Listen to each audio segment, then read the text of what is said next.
So you're looking at some.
Okay, let's start the lecture.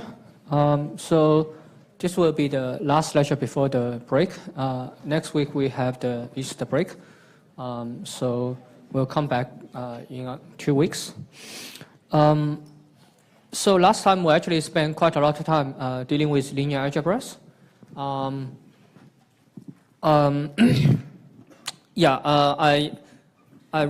Actually, there are quite a few questions, follow-up questions. So I'm actually trying to create some additional materials. One thing that one of the URLs, I think from Stanford URL, that one actually from the Andrew Ng's class is not available. But if you just Google the file name, someone have cached it on GitHub or whatever. So I'm going to update the PDF. I mean, just give you the new URL. But basically, you should be able to just find it by just searching. The other thing is that I think I didn't emphasize too much on the so-called eigenvalue and eigenvectors. I thought most of people actually have known that. But it seems like I just create some kind of notebook. So it hasn't finished. I ran out of time. So I haven't got time to do the SVD. So once everything is done, I'll put it into the repository. So basically, what we want to emphasize that given a matrix M,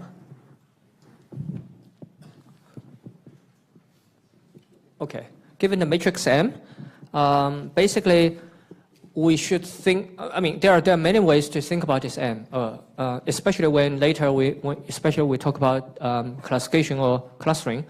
Many times we actually do not use the columns, and each row actually stands for something.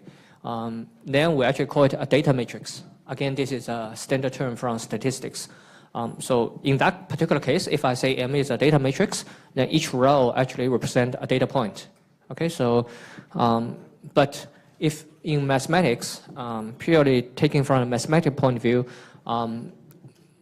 almost in most of the cases, we are mainly concerned with column vectors. Hence, if I just say vectors is column vector. So the M can be thought of as a function. So the general idea that M applied on V will actually transit to another vector. And really depending on the shape of M. So if M is, let's say, 10 by 3, it takes in, so the second thing, 3, is actually the input dimensionality. So it takes a signal or a vector in 3-dimensional space, if you like, transform it into a signal in 10-dimensional space. Or you can do the other way around if you the matrix is 3 times 10, okay? And the transformation is linear. I probably will have some additional slides depending. I mean, it's not really necessary, but since we are talking about eigenvalue eigenvectors, I probably will give you some kind of additional slides. These are definitely optional, but if you are going to read more advanced papers or models, you probably will heard about something called very similar to eigenvalue and eigenvectors. There are actually eigenfunctions. Okay, but if you understand this kind of matrix or even a V, I mean, you wrote as a column of numbers. But if you think about this is actually the first, actually in the slides we already say, okay, a polynomial, I mean, you can actually select a set of bases. I mean, the straightforward is the natural basis, but there are other choices. And if I give you a V, let's say 3 numbers as a column vector, it might be a arbitrary polynomial of degree up to 2, right?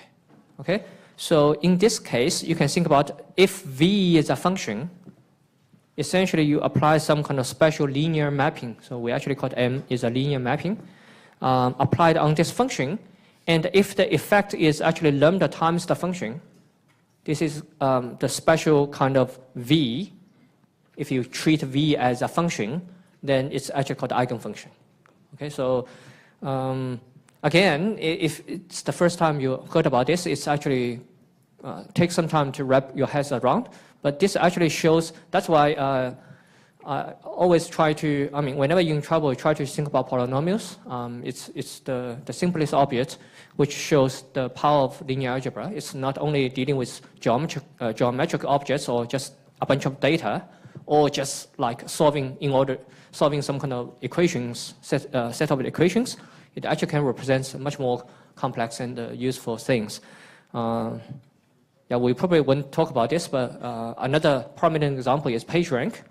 So in that case, actually, we probably will talk about this when we go to the clustering part.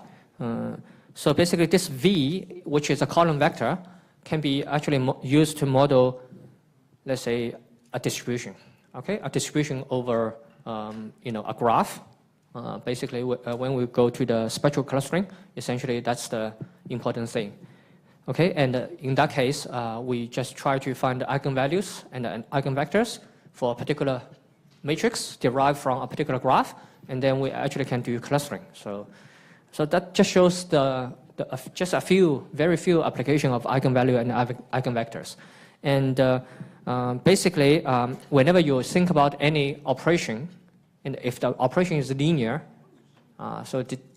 we actually can say, okay, one of the most fundamental thing about that particular operation is its eigenvalue and eigenvectors. Okay, but of course, I mean, you probably don't need that advanced like a functional analysis perspective to understand the system. Anyway, I mean, the condition looks very simple. So MV, if let's consider a very simple case because I can only draw two-dimensional things, and actually I'm not good at drawing. So, so if M is a square matrix, let's say n by n, so it transform any vector V. Actually, for this eigenvector and eigenvalues systems, it only works on certain kind of good matrix, square matrix. And for arbitrary matrix, you need to use SVD. So SVD is very useful in the sense that every matrix you can do something very similar to eigenvalue and eigenvectors. So if M is a square matrix, basically it transforms, let's say, two-dimensional signal to another two-dimensional signal. Let's call it U. Okay, it doesn't matter. It's another one. But for some specific values of V, the transformation will actually give you a U, which is essentially a linear scaling or shrinking of the original, of the input V, okay? And this also including the, sort of like the flipping. So if lambda value can be any real value, actually it can be also, we don't talk about the more general kind of things when we go to a larger domain, but basically, if lambda is -1, let's say, basically, this means for this particular the corresponding eigenvector, you apply this matrix, linear mapping on this kind of vector. Basically, it flipped the vector to the other way around because every component's value actually becomes the negative of the original value. Okay, so I think again with the NumPy or this kind of Python, it's actually mainly NumPy actually contain linear algebra libraries. So what you can do is that you can actually construct a matrix. Again, you can look at the matrix. So the column vector are 3, 1, -2, 0. And all you need to do is to say numpy.linear algorithm. So it's LIN-ALG, linear algorithm, .ig. So basically, I think the function is the same. Actually, that's the same name in MATLAB as well. Okay, so the result will actually give you all the eigenvalues and the corresponding eigenvectors. So if we print it out, so that's the M after doing. So whenever we have this kind of square matrix, not every square matrix, but usually good square matrices, we can actually find the eigenvalue actually. So you can see the first eigenvalue is 2, the second one is 1. So usually we actually arrange the eigenvalues in decreasing order. So the largest eigenvalue is placed first, and hence the corresponding eigenvector. The first eigenvector is the eigenvector corresponding to the largest eigenvalue. Okay, so the eigenvector is actually in this matrix V. Okay, so we can. You don't really need to know the algorithm behind it. As you can see, if you really want it, you can just call this function. So for 2 by 2, it actually can be easily done by using the characteristic polynomial. But anyway, that's we don't care too much about the computation perspective because computer actually take care of these kind of things for us.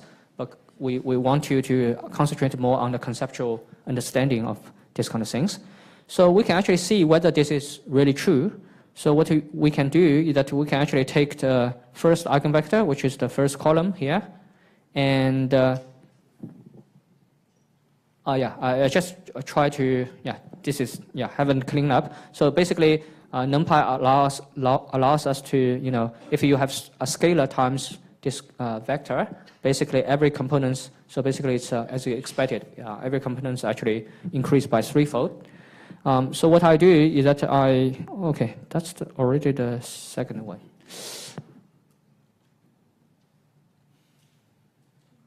Yeah, so what I do is that because there are two eigenvalues and eigenvectors, so what I do is that print I, so I equal to 1 and 2. What I do is that left is basically MV, so it's M times, this is matrix multiplication, and the times the first eigenvector, because this is I, and we reshape it, so otherwise, the printout will be ugly. It's vertical. So if you reshape it, it looks like this. And if we take the corresponding eigenvalue times the same input, you can see the left equals to the right, and the left equal to the right. Okay, so this gives you some idea of and you can show that these are the only two eigenvalues and eigenvectors. Okay, so this gives you some idea. And also why we have this kind of thing. I mean, actually there are a lot of online materials which actually draw nice pictures to tell you, but basically, yeah, actually the title is, yeah, I'm just doing this afternoon. Yeah, so basically what I do is that I actually come up with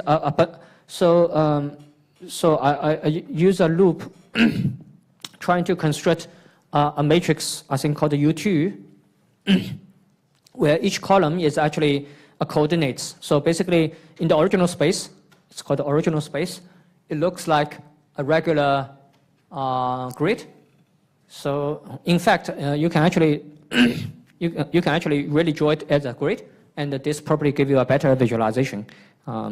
Yeah, I'm just lazy and just use a scatter plot. So what we do is that we can actually apply, you can see this M apply times U2 means, okay, for every column vector, you use the same M, that's the previous M, to do the transformation, and you actually get a corresponding. So basically that's the input U2. So -1 is converted, yeah, so this stays here. And this one actually transformed to -3, -1, and so on and so forth. Okay, so you can actually visualize. Okay, given the original, so this is actually the original point. So this one should be the original point. So you can actually see this point does not move. Okay, but in general, these top three points actually have this kind of shearing effect.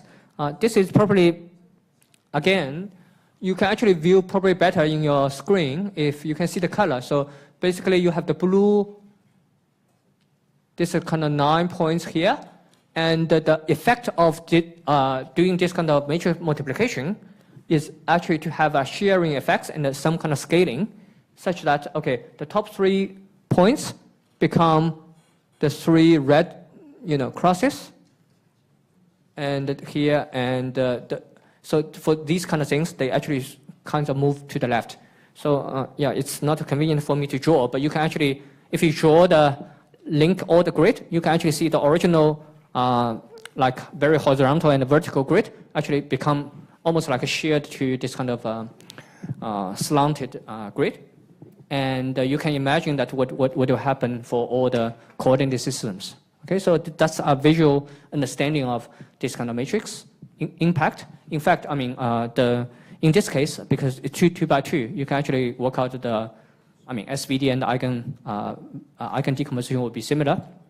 Basically, you will actually see that what this matrix does actually can be converted into doing some kind of rotation, and after doing the rotation, you do some kind of scaling on each of the individual coordinates without impacting other guys, then rotate it back.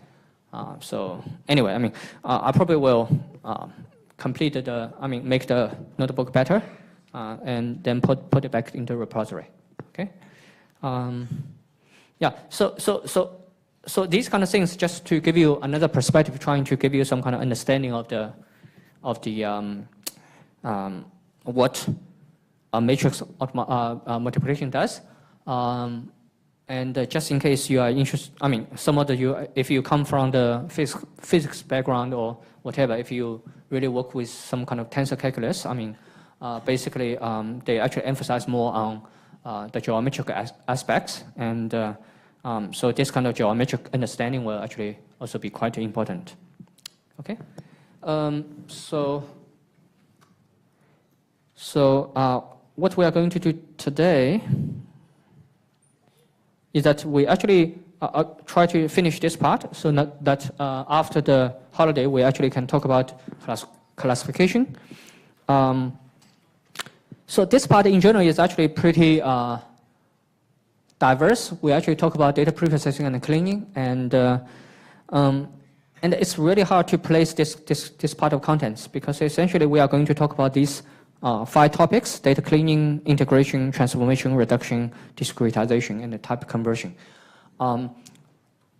Actually, after you have learned some kind of specific data analysis techniques like classification or clustering, then you probably will have a better understanding of, and you have some kind of hands-on experience.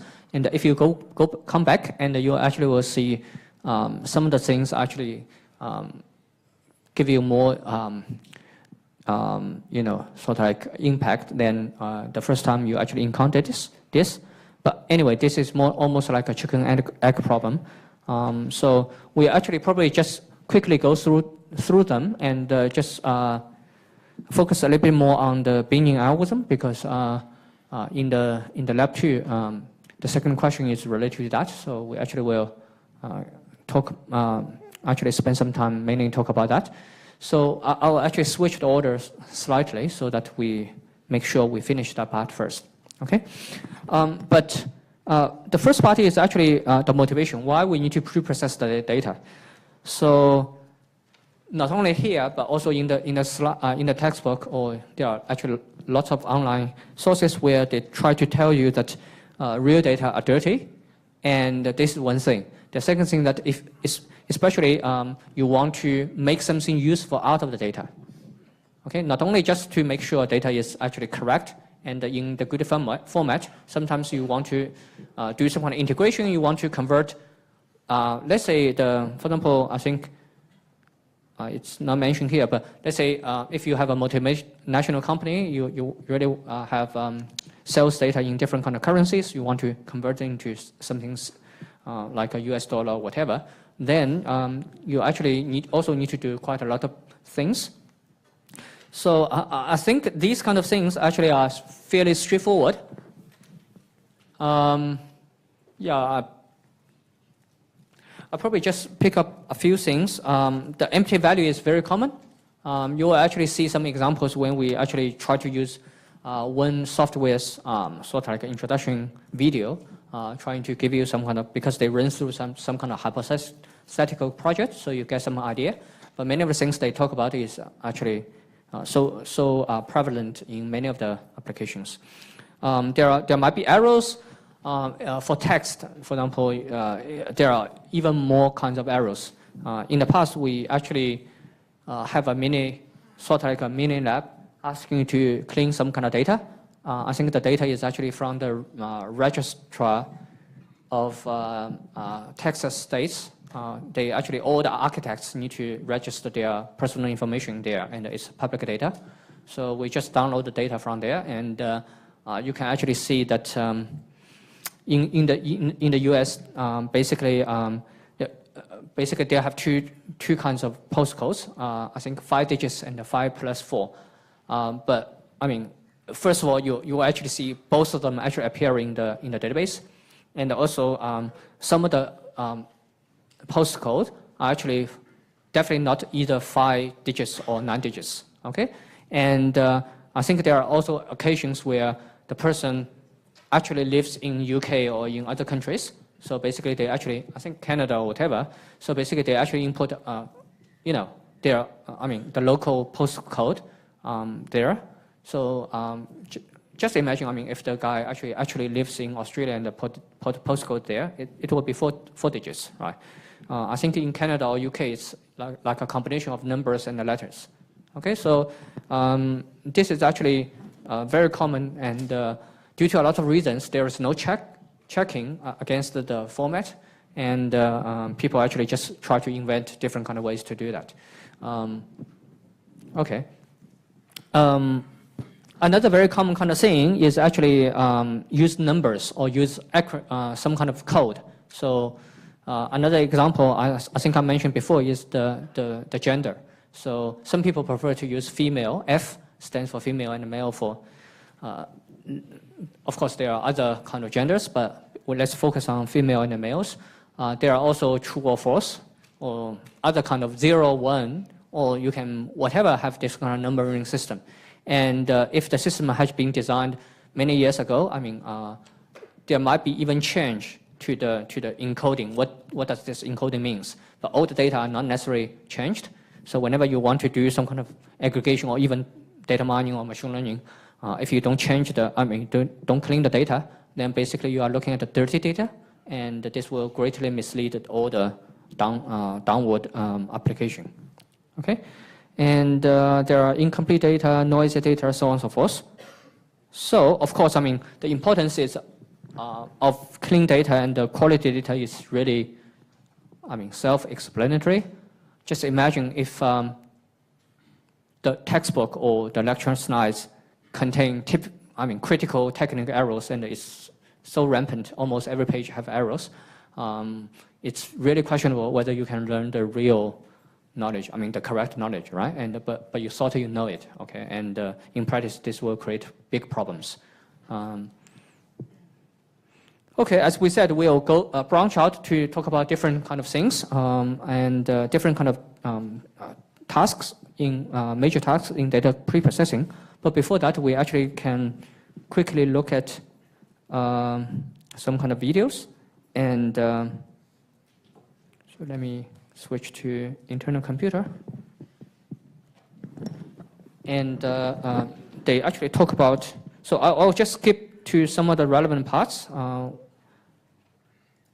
So basically, this is actually called Google. So the original product is called Google Refine, and I think Google donated formerly Google Refine, and Google donated the code to, I think, open source or whatever.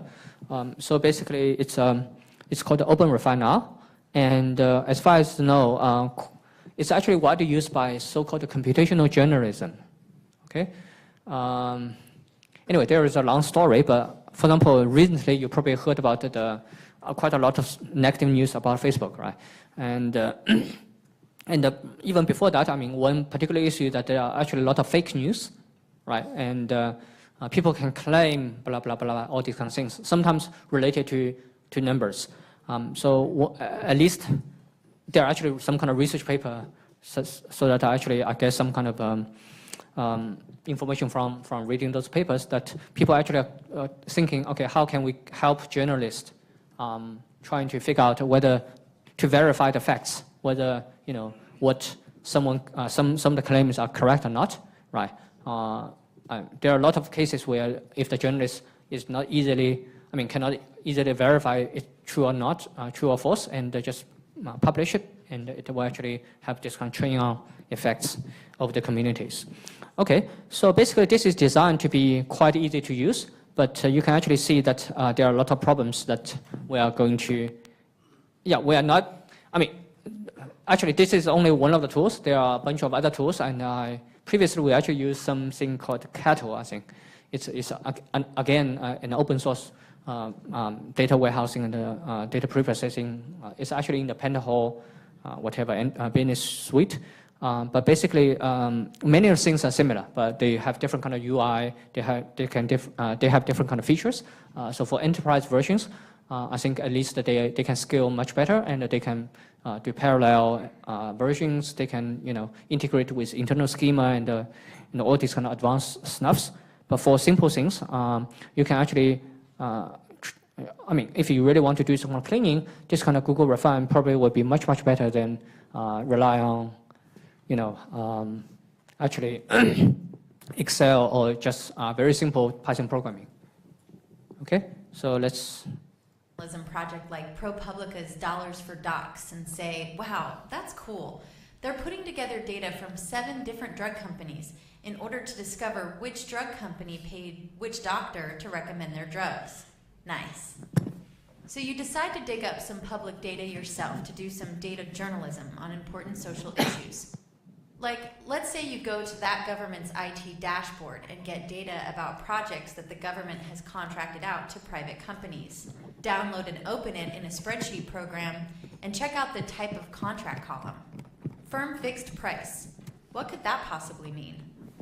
But whatever it means, FFP probably means the same thing. Time and materials, T&M. Wouldn't those be the same as well? And should there be an S here or not? You would quickly discover that public, free, open data can be inconsistent and messy. Think of it as raw materials that you have. But essentially, enterprise is not much better, actually. So this kind of things is rampant, in almost every data repository. Have to refine before it's useful. And that's where Google Refine comes in. It's a free. One core feature of Refine is the text facet. When created from a column, the text facet groups together identical cells into that column across rows and shows you the number of rows in each group. For example, 512 rows contain FFP in their type of contract cells. Clicking on FFP inside the text facet filters the data table on the right to show only those 512 rows out of 5,200 rows in total. Now there are two other groups that look like FFP as well. Clicking Edit on the first one shows us that it has a trailing space. Again, this is stupid, but it's actually very, very common. There are some kind of invisible space or, deliberately or undeliberately, and this kind of group by or whatever things you do, if you don't do this kind of pre-processing, you will actually recognize FFP and FFP spaces are different. Removing that space would merge it into the first group and increase the count to 513. By condensing all 5,200 rows into 800-something groups, Refine makes it easier to locate these inconsistencies. In fact, if we suspect that there are trailing white space in other groups as well, we could apply a trimming transformation on the whole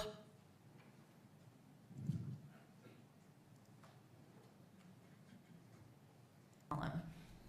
Since this is a numeric column, we create a numeric facet rather than a text facet. The contract value ranges from 0 to 20 million. The distribution is extremely skewed, so a common trick is to use the log scale. We can change the expression that defines this numeric facet. Google Refine provides a very powerful expression language, but in this case, we only need to take the log of the cell's value. Here's a preview of the expression we have entered as applied on the first few visible rows. When the preview looks right, click OK. Now the distribution is more informative. But first, let's look at the choices below. There are 5,000-something rows with numeric values and 27 with errors. Selecting only the error rows shows us the problem. Namely, they're all zeros, and the log of 0 is negative infinity, hence the errors. But how can any contract have 0 cost? The distribution histogram is also intriguing. Let's filter for rows in the lower end of the range. Since the log values are negative, we expect the original values to be less than 1. Obviously, no contract can cost less than $1. These numbers must be in the thousands, millions, or billions. Since this one is a 3-year contract, the only unit that makes sense is billion, which makes the contract's value to be roughly $700,000. On the other end of the range, we find a contract with a value of 19 million. This is already too large to be in a unit of a billion. So apparently the numbers in this one column can be in different units. So that's what Google Refine is for. Seeing the big picture of your data, discovering inconsistencies, and fixing them. Okay, so again, there are actually some additional things. So you can see typically there are actually a few steps. You use this kind of things, trying to explore data and trying to fix some kind of errors. And no matter for numerical data and the text data column we talk about, essentially they are, from the algorithm point of view, you need to do some kind of clustering, or there are some kind of typical kind of things, let's say removing the trading space, but acronym, let's say FFP is fixed whatever project price.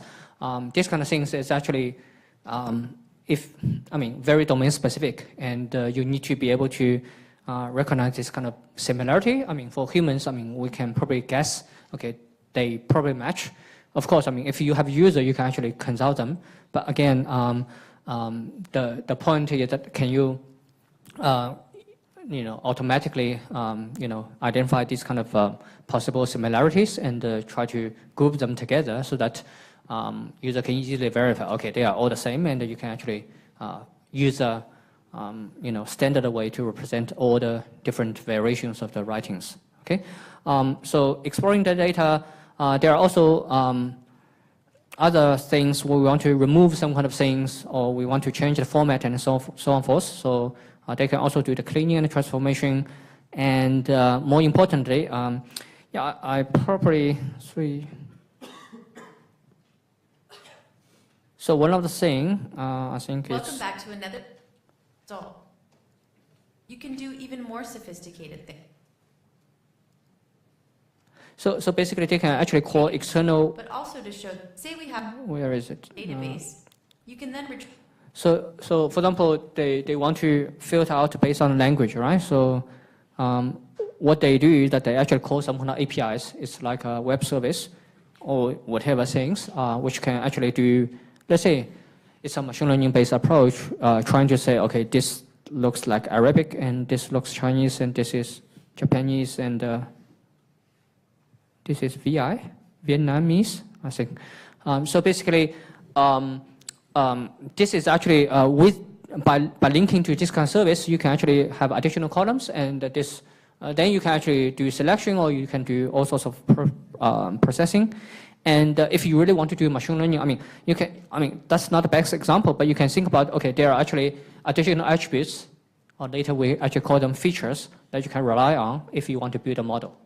Okay, but I think later, I think it's 350. Such information is Freebase. And as you can see here, for a movie, Freebase contains plenty of data. So we first need to reconcile the movie names in our database to the IDs on Freebase. We invoke the reconcile command and pick the free.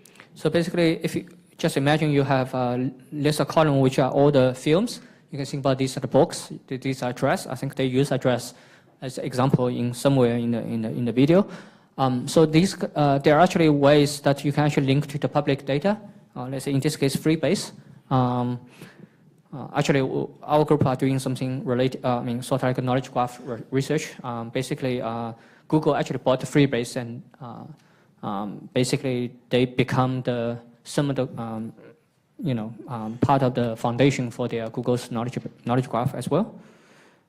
So basically, by using this kind of so-called reconciliation process, basically you can enhance data, you link data to. Basically, you link two sets of data, and in this case, your private data with public data, but nothing prevents you from linking private with private and public with public. And this way, you can actually greatly enhance the quality of data and the possible. And again, as I said, the one immediate benefit is that you can have more columns and or features. This will help your model if these kind of features are really indicative of something that you want to predict or analyze. That's going to be helpful. Freebase reconciliation service. Using that service, Google Refine takes a few seconds to guess what type of names these are. And the top guess is that these are names of films.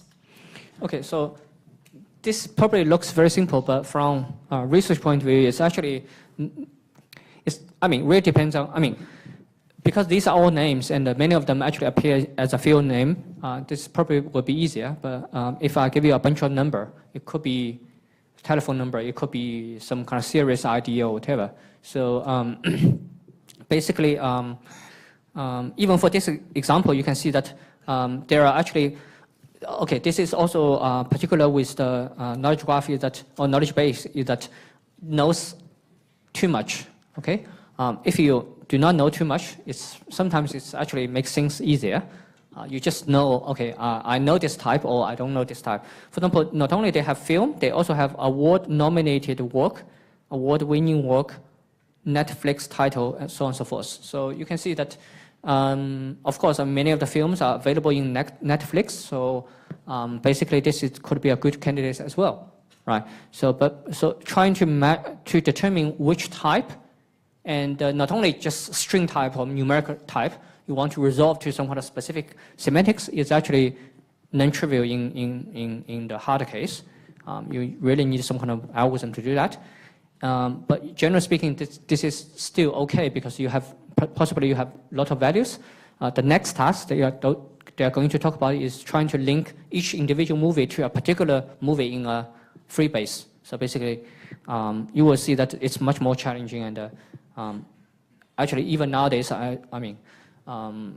it's sometimes there are different names for this kind of task, and actually there are still a lot of rooms we can actually work on this kind of task. I think OpenMind I think this February just published a new paper called Deep Type, where they actually use some kind of actually very specific kind of method trying to do these kind of things. So this just to give you some example that again, if you are just talking about for journalists or just talk about industrial application, probably this is good enough. But if you really want to do research, there are actually still a lot of things you can do. We simply click Start Reconciling. This process takes a bit of time, and when it's done, we can see that some of the cells have already turned into web links. For example, clicking on The Dark Knight, the link takes us to the Freebase page about The Dark Knight, the film. Thus, that cell in our data has been reconciled with or linked to the appropriate record within Freebase. For some other cells, it's not entirely obvious which record in Freebase is the right match. Consider the cell containing the string Terminator. There are at least 3 movies whose titles match that text closely enough. So it's difficult for the computer to decide with confidence which one we mean.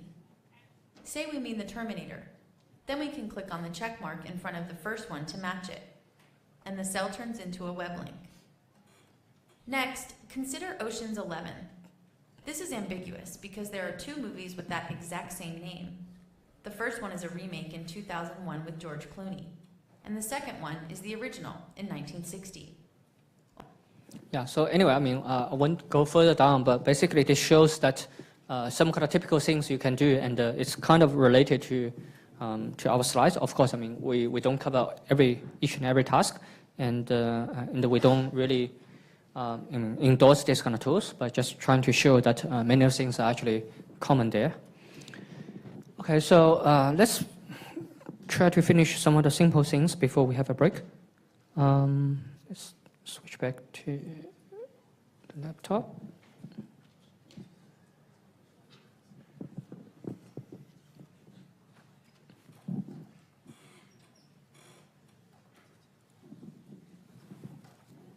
So we are going to talk about major tasks, which are sort of divided into 5 categories or 5 major tasks.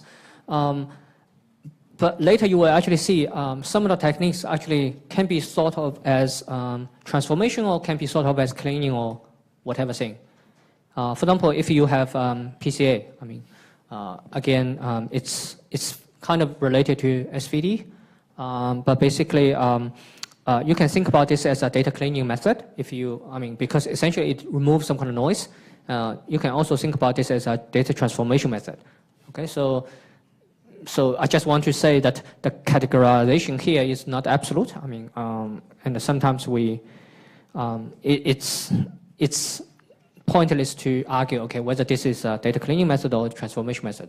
As long as you know the method what can do, you know that it may achieve both, and you can, if that's great for you or for your data, you can use it.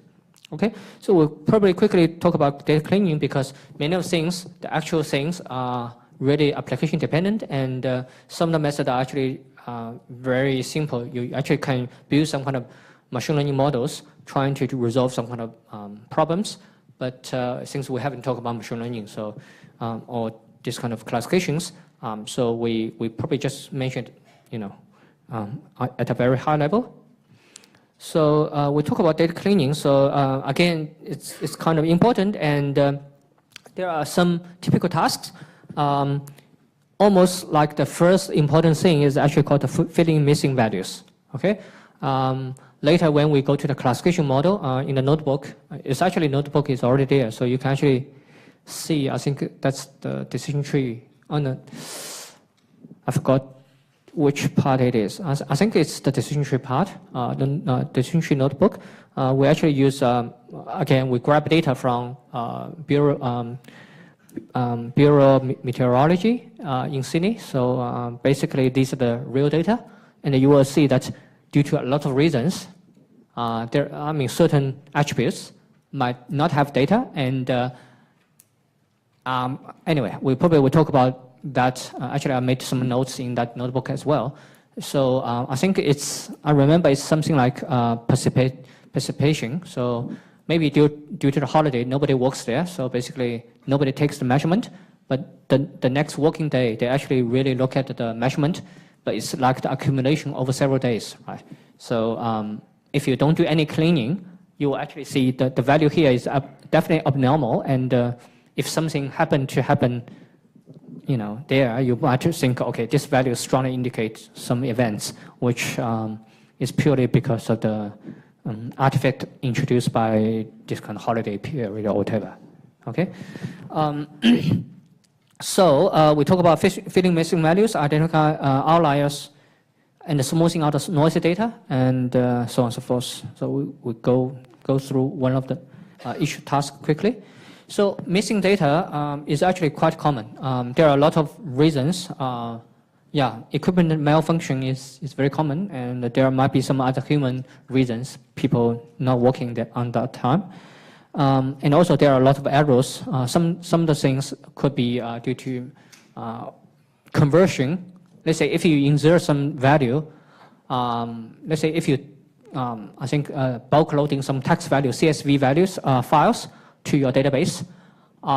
If there's, for some reason, there are the quotation mark, let's say CSV should have pairing quotation marks, but if the string actually have the quotation marks inside, this will actually create some problem if the exporting software does not really escape the quotation marks. So that particular line, it really depends on your script. I mean, might just go to the error or just was not inserted. Okay, so or some of the attribute value, if they violate the checks, let's say if you have constraints saying, okay, gender must be F or M, let's say, for some reason you input it's not capital letter. Let's say you enforce it must be capital letter F or capital letter M. If you don't use the capital letter, even if you input a F, it might be rejected. So you end up with a missing value there. Okay. Now, of course, I mean, the ideal scenario is that whenever you have missing value, you try to go back to the source and try to fill the missing value. But for a lot of reasons, for example, it's the historical data about, let's say, temperature of a particular day in the past, right? There is no way. Of course, I mean, you probably, So there are a lot of reasons, I mean, where it's impossible or it's very expensive for you to really recover the original data. But that does not mean we cannot do anything. One of the things is that we can actually infer data. Okay, and this so for data which are missing, we can actually infer what's the most likely value. But on the other hand, even if the data is present, that's actually I think the second task in this track. You might find it's an outlier. Okay, so. Even data is there, it doesn't mean, the data is trustworthy. So how to handle missing data? Usually the simplest one is actually just ignore it. This is actually almost the first thing you want to try if, intuitively speaking, there are actually very little missing data. I think in our notebook example, that's the case. Only a few days and a few measurements, we don't have the data. So we can just drop all the. Let's say if you think about each row is about a particular measurement about an object, let's say temperature, speed, position, X, Y, Z, or whatever, just as a hypothetical example. For some reason, I mean, some of the objects, some of the rows, there are actually missing data on some of the attributes. Then you can actually, if it only consists, let's say, 1% of data, and the absolute amount of data is in the order of thousands or even much higher, then usually the first thing you can do is to just drop those rows. And if you think about the columns, which are the attributes, if, let's say, 70% of the attributes have missing data on these attributes, you probably cannot really recover anything meaningful, right? Unless you have special domain knowledge, very strong domain knowledge. So, and again, very simple way is that you drop the column, provided that you do have a lot of other columns with a lot of value there you can use. So these are actually almost like every software, programmer can do. And by the way, the corresponding notebook for the pre-processing is trying to get you into this kind of pandas. So again, you are not really, I mean, if you know NumPy well, I mean, essentially, basically pandas provide something like almost like a SQL or Excel kind of things. And the syntax is very friendly. You can do group by, you can do selection, you can do join, whatever things. So that's that has been covered in the notebook as well. So it just that pandas is really useful. I mean, very useful and very handy to use. I think it's really a great tool that you probably want to spend some time. Just we're not using any advanced functionalities, but for the basic ones, you probably can invest some time to learn it, and it will help you in a long way, especially if you are interested in this kind of data science.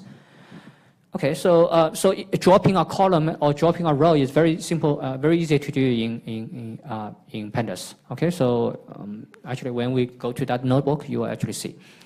Okay, so the next thing we can do is to fill in the missing values.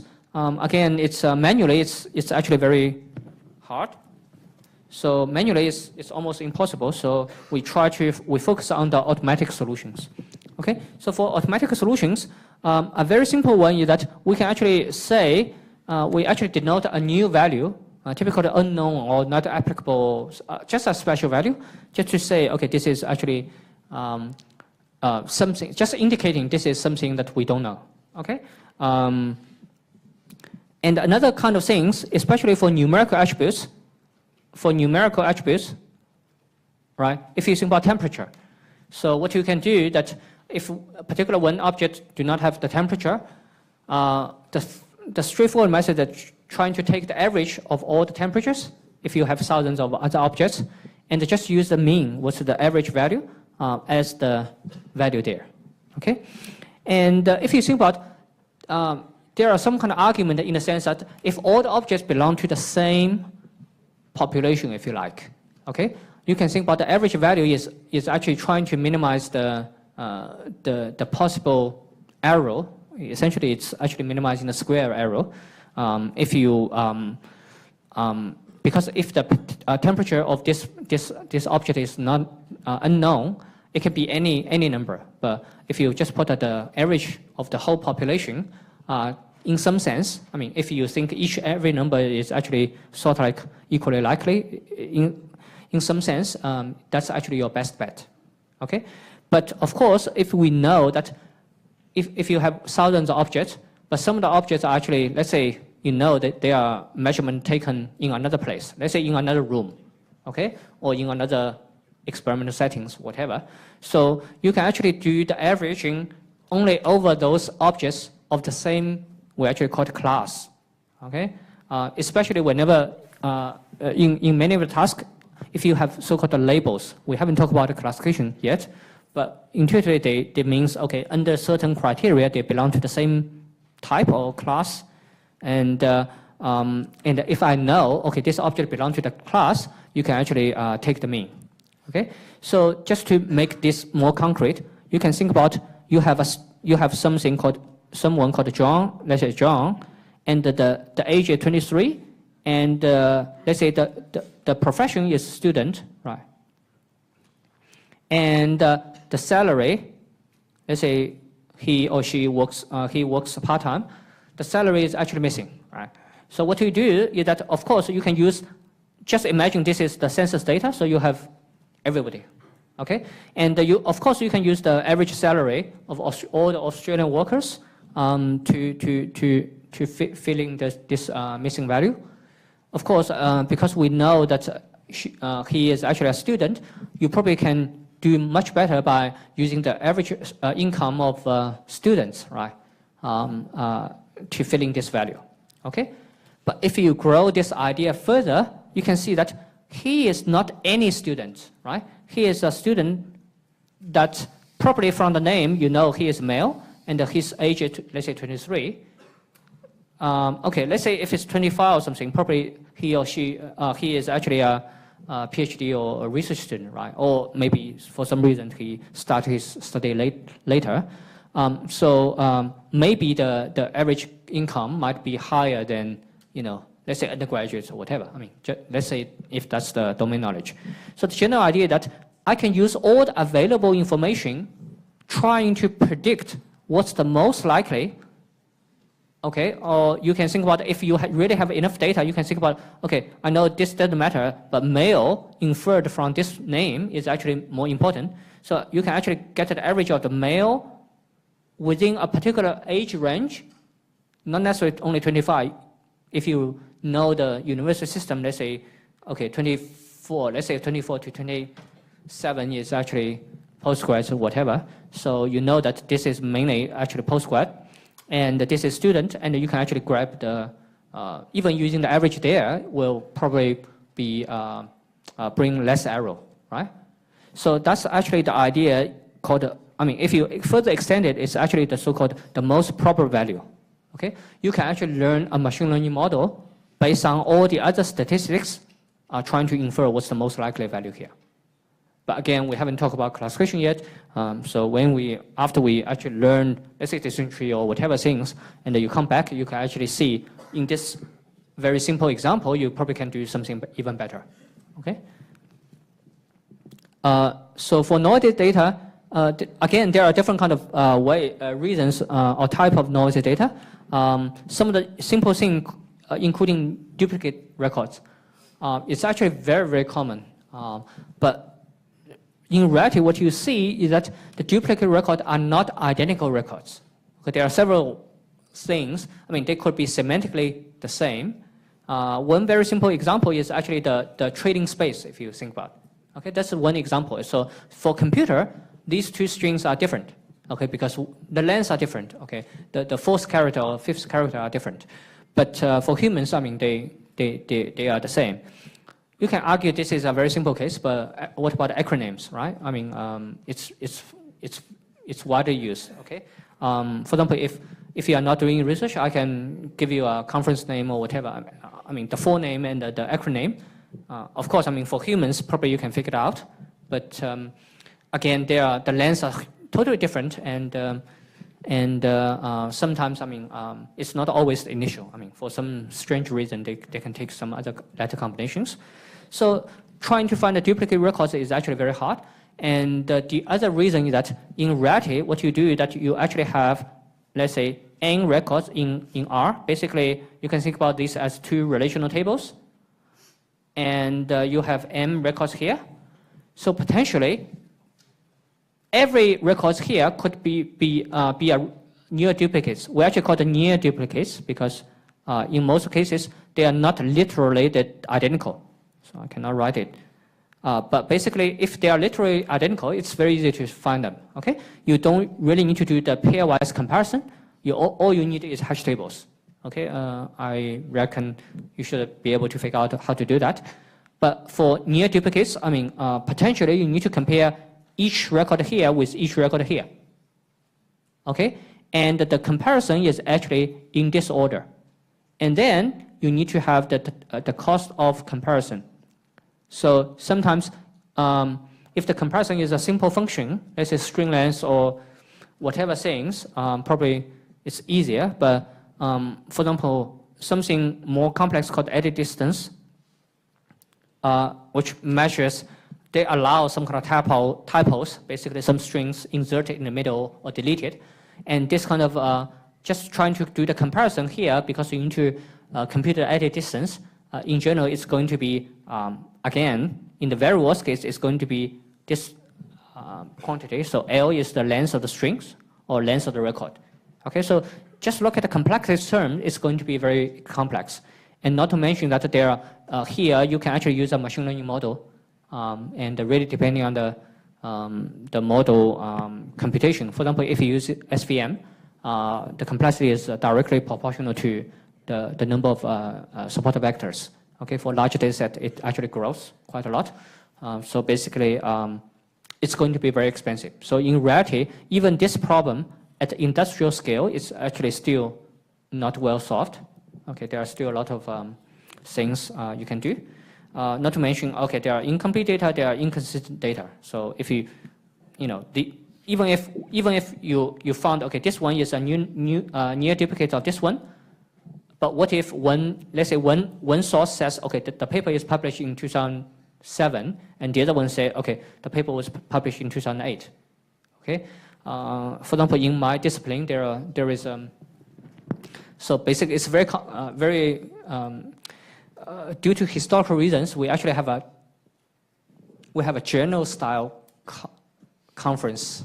Okay, so basically because previously it's a conference, then they create a new kind of journal style things. So actually I have a paper where if you look at if you format the bibliography in the conference format, it's actually, I think in 2000 and yeah, I cannot remember the exact detail, but basically the year actually differ by one. Okay, so which one do you trust, right? So how do you reconcile all these kind of differences, even after you identify these kind of things? Okay, so but more commonly, you are going to deal with noisy data, which means data contains some kind of errors.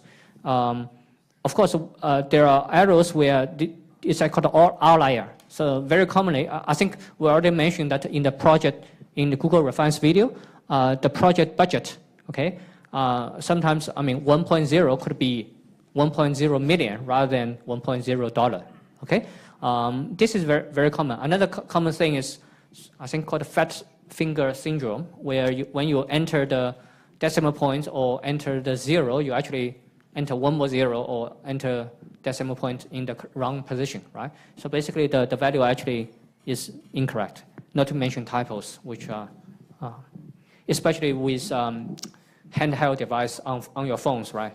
You know, basically, the error rate is actually greatly increased. So basically, for noisy data, there are actually different ways to do that.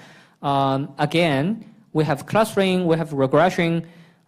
These are actually from machine learning or statistics. We haven't talked about them yet, so we quickly talk about the idea later. But basically, we won't talk too much about it.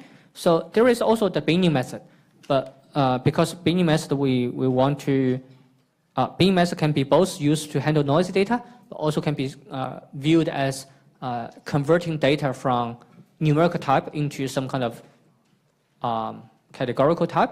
So that's why we actually mentioned this kind of binning method at the end of on the other part where we talk about type conversions. Yeah, of course, then the rest is that you, just as the Open Refine does when they do the linking. So if they are not very sure, they suggest a few candidates and the human can do the final reconciliation. Okay, so we'll have 10 minutes break, then we continue the lecture.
Okay, let's resume the lecture.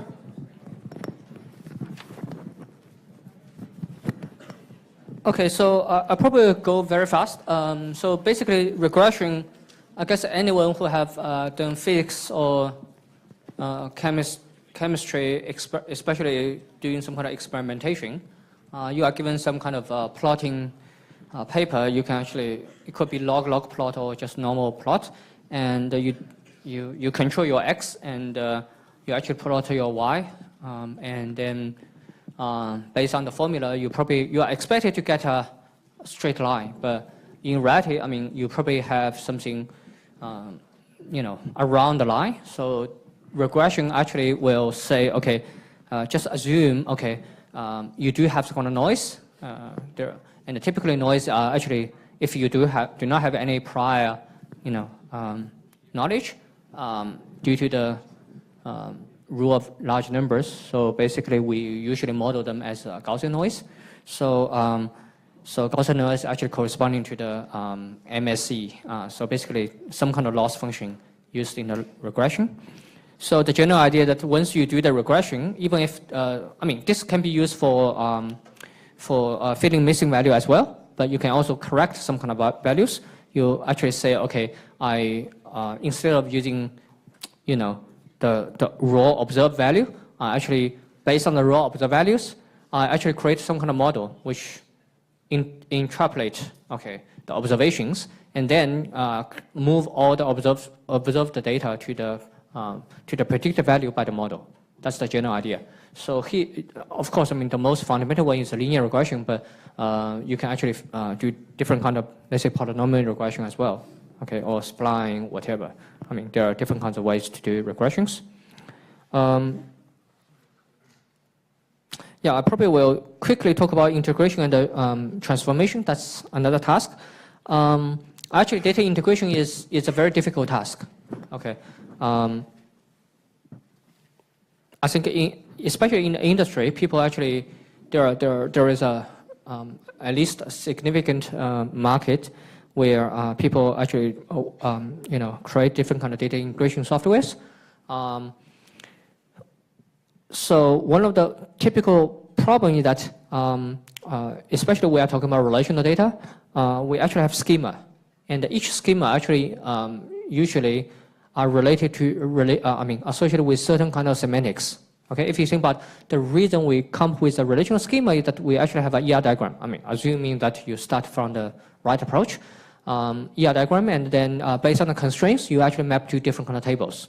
Okay, so it's both the naming and the structure of the schema are going to be very dependent on the people who designed. And in many areas, let's say you can think about in medical domain or in many kind of things, people do have a lot of common understanding about what are the attributes about each, let's say, entity they care, but there are always subtle differences. And this is actually directly reflected into different kind of schema, basically different kind of type of relations with different number of attributes, or even sometimes two tables together in one database schema actually corresponding to three tables or even one table there. Again, I'll give you a very simple example. Actually, this example is sort of like a simplification of, at least in the past, I know that Amazon is actually facing these kind of things because they actually allow, for example, if you go to Amazon nowadays, I think it's the same thing. You not only they have their own products, right? They also allow other companies to sell products on their platform, right? So if you think about books, which are actually, the original domain where Amazon is actually start with, basically each book vendor, they actually have their own schema. And in order to speed up everything, and also minimize the error, right?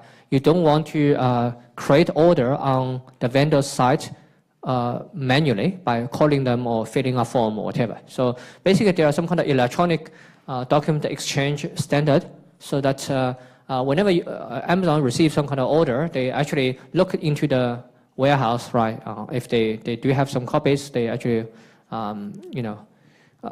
just ship it. Otherwise, they can actually create some kind of, even for books they actually sell by themselves. They actually might need to, restock, let's say, 10 more copies.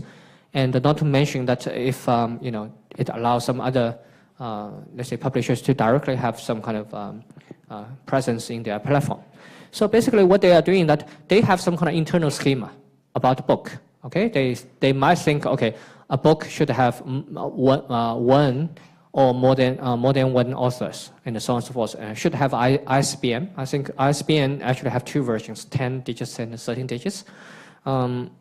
Anyway, there are so many details. There are publishers, there are editions, revisions, and all these kind of things. And not to mention, I think if you look at textbook,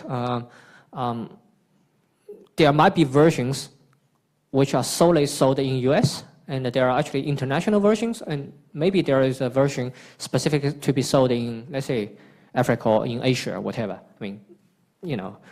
So the book title is the same, but essentially a lot of identifiers are going to be different. So basically, you can imagine that there are some of the sources actually, use this kind of use this kind of schema to represent everything about a book. So I won't repeat them, but basically you can see that it actually mainly is like 3 tables. So each book is written by some author, and they are ordered because you want to be able to reconstruct, okay, what's the first author, second author, and so on and so forth. But you could have another data source where, this is almost like Excel kind of solution. Or you can have some kind of brute force solution where you create a column like author 1, author 2, up to author, let's say, 20, right? Probably there is never going to be a book where you have more than 20 authors. For paper, it's actually possible, but there are actually ways you can do that. And this is definitely a valid schema. We don't comment on whether this is good or not, but if one of the vendors insists, okay, you need to send the data in this kind of format, right? So you need to transform data into different format. Not to mention that there are actually other kind of data. So so that's the Amazon's problem, that you given some kind of information, they need to transform into different kind of, they need to map to different kind of schema. So it's actually called a schema mapping. It's a jargon. There are different ways to do that. IBM have some kind of product they specifically to do that. But from a data integration point of view, it's also very important that, for example, if you want to really do some kind of data mining or whatever analysis on authors and their impact on particular field and so on and so forth, right? Or their sales or their price, whatever. So what you can do is that you actually need to go to Amazon, you go to, there are, I think, at least dozens of other websites which sells books online, right? So you need to grab all the kind of source data, and maybe the version you actually grab is something like that, okay? Then you actually need to integrate them together. And also you need to identify, okay, 2 slightly different description, actually they refer to the same book or not, okay? So this is the typical data integration scenario. It's again a very dirty and but very important area.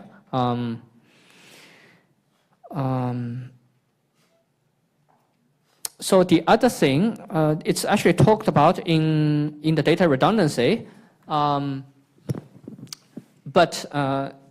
yeah, we probably, because we are not going to focus too much on the data integration side, so we just assume, because later you will see that most likely we are going to work with only one table or sort of like this kind of thing. We don't really look at the real, many of the real scenario where you need to integrate different data. So we do have someone, even in that scenario, we can actually argue that you might have redundant data there, okay? So one of the things is called correlation analysis, is kind of related, and also this motivates that we actually need to do some kind of feature transformation or extraction, simply because there are going to be correlation among attributes, okay? So especially later in the models, some of the models are particularly sensitive to the, let's say, collinearity of the attributes. Or let's say if you have correlated attributes as input, the model performance might become very bad. One particular model is actually called the naive Bayes. We actually have slides to illustrate the impact. So in that case, you really want to make sure that the input attributes or the properties or whatever, the columns are going to be sort of like do not contain significant correlation. Okay, so just to give you a very simple example, that's again oops.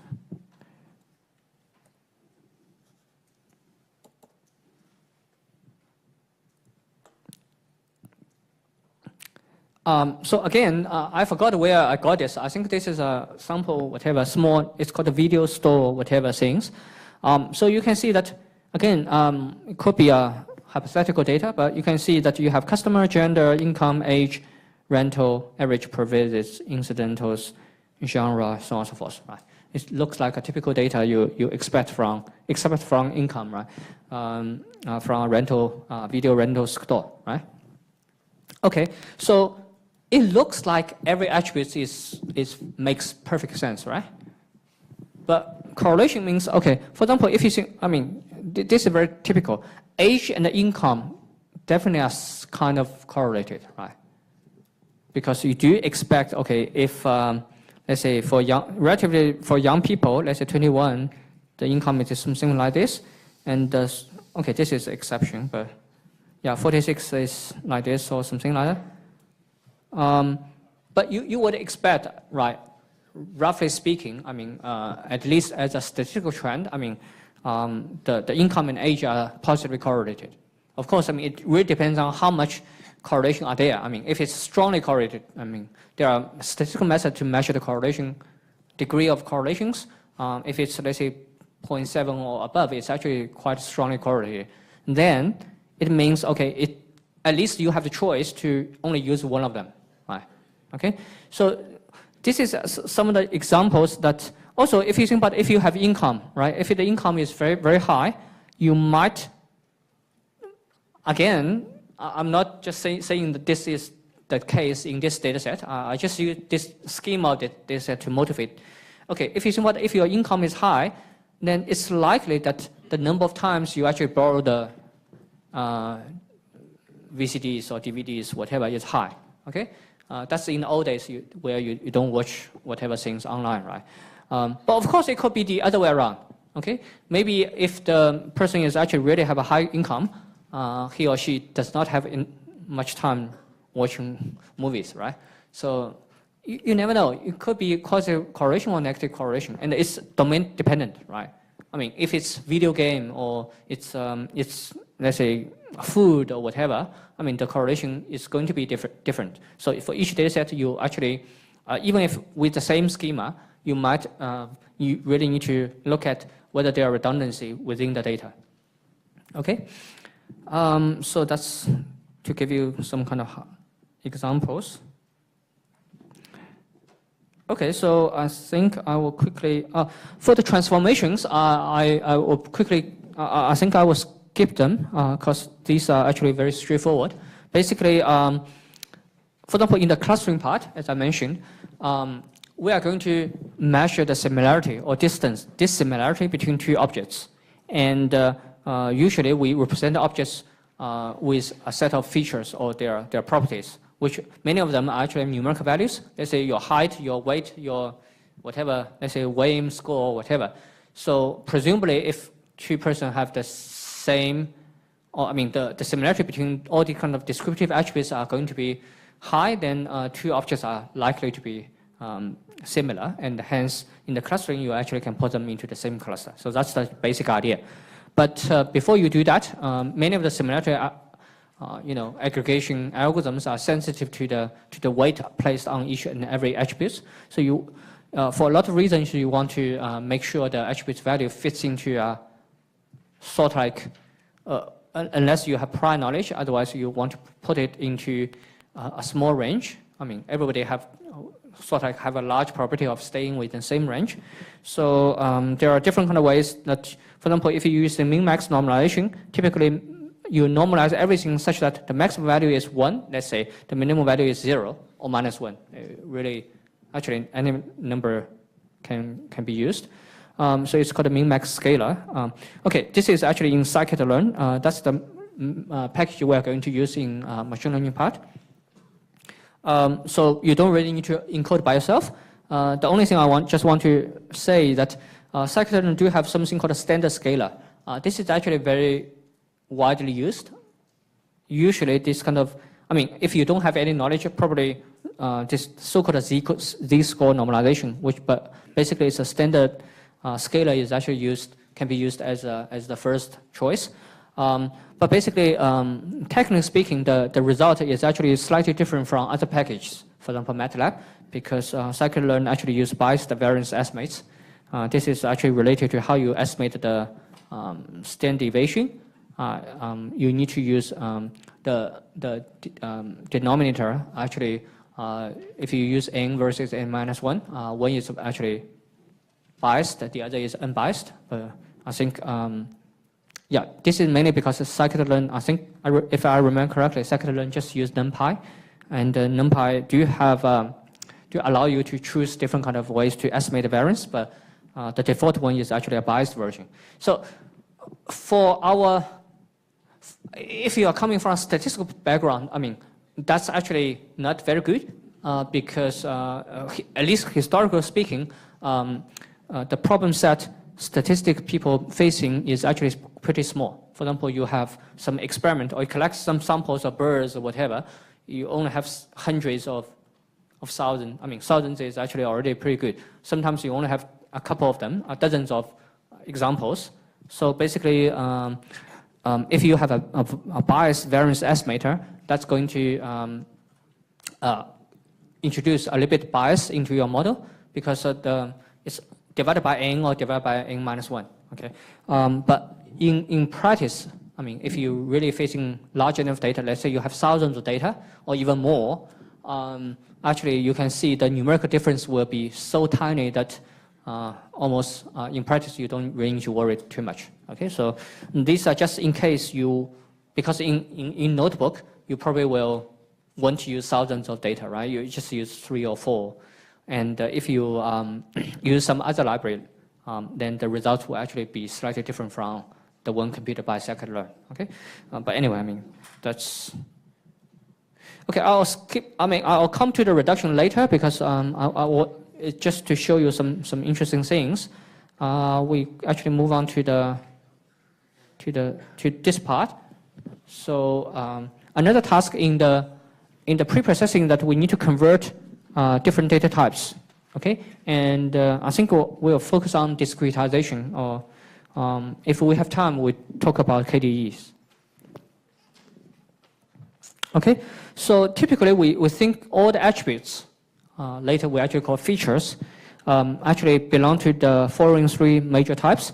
Of course, there are other types which are not sort of like a fundamental or basic types, or simple types. So for the simple types, typically we are looking at one kind is called nominal or categorical. So basically it's value from an unordered set. For example, if you think about the profession of a person, it could be clerk, drivers, teachers, or whatever, or self-employed. So each one actually stands for a different class or a specific value, but there is no order. Okay, arguably it's very hard to order these categorical values in any number of dimensions. Okay, because basically it's very hard to put them into a sort of like a coordinate system, such that you can compare on this axis. Okay, teacher is smaller than driver, and so on and so forth. The other part is actually ordinal. So you can think about typically they are also kind of similar to the categorical attributes, but you can argue that there are strong semantics embedded such that you can typically order them in one-dimensional space. For example, if you think about the way, this kind of letter values, HD is better than D, better than credit, better than pass, and then better than fail, right? So each of them is still like a string, or it's not really like a string. You can think about this as just literals or symbols, because internally they are represented by IDs, but basically there are actually orders among them. Okay, so this is the so-called ordinal values. And then lastly, we have continuous values. typically real numbers, including the Boolean values. I mean, you can think about it, they are continuous as well. So basically, these are typical numerical values.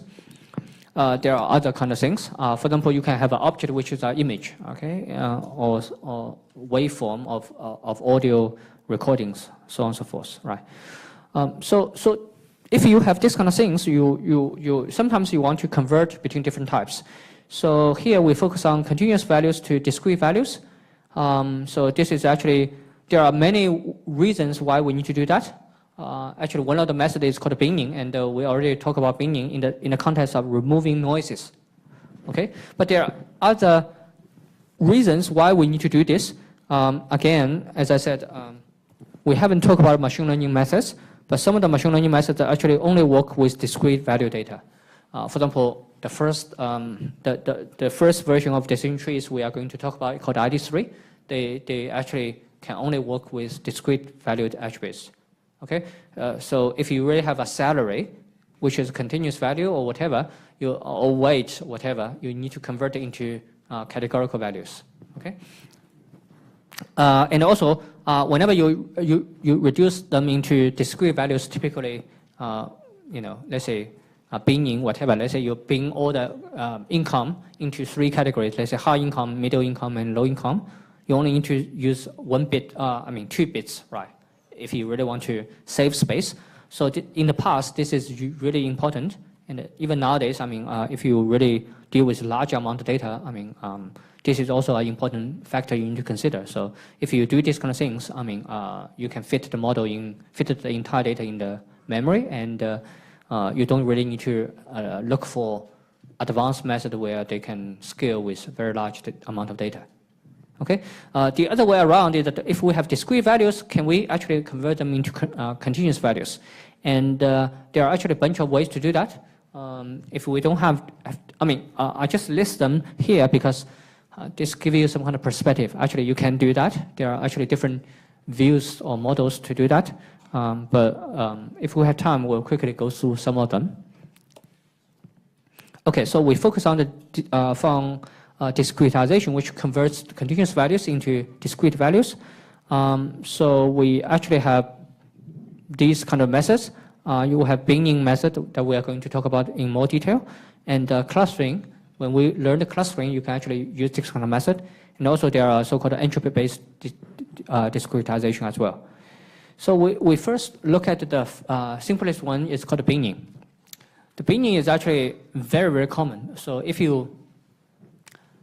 I think especially if you look into medical whatever results, I mean, even there are so many results about medical breakthroughs, whatever in the news, right? So maybe, for example, people found, okay, if you smoke, let's say, whatever, less than 5 cigarettes every day, your whatever risk is increased by 5%. But if you smoke 5 to, let's say, 20, whatever. So basically, you can see that they don't give you even. I mean, if you think about, let's say, the maximum number of people. I mean, the maximum number of cigarettes anyone in the whole world actually can smoke one day. Let's say the maximum. Let's say 100. Okay, I don't know if it's a reasonable upper bound or not, but.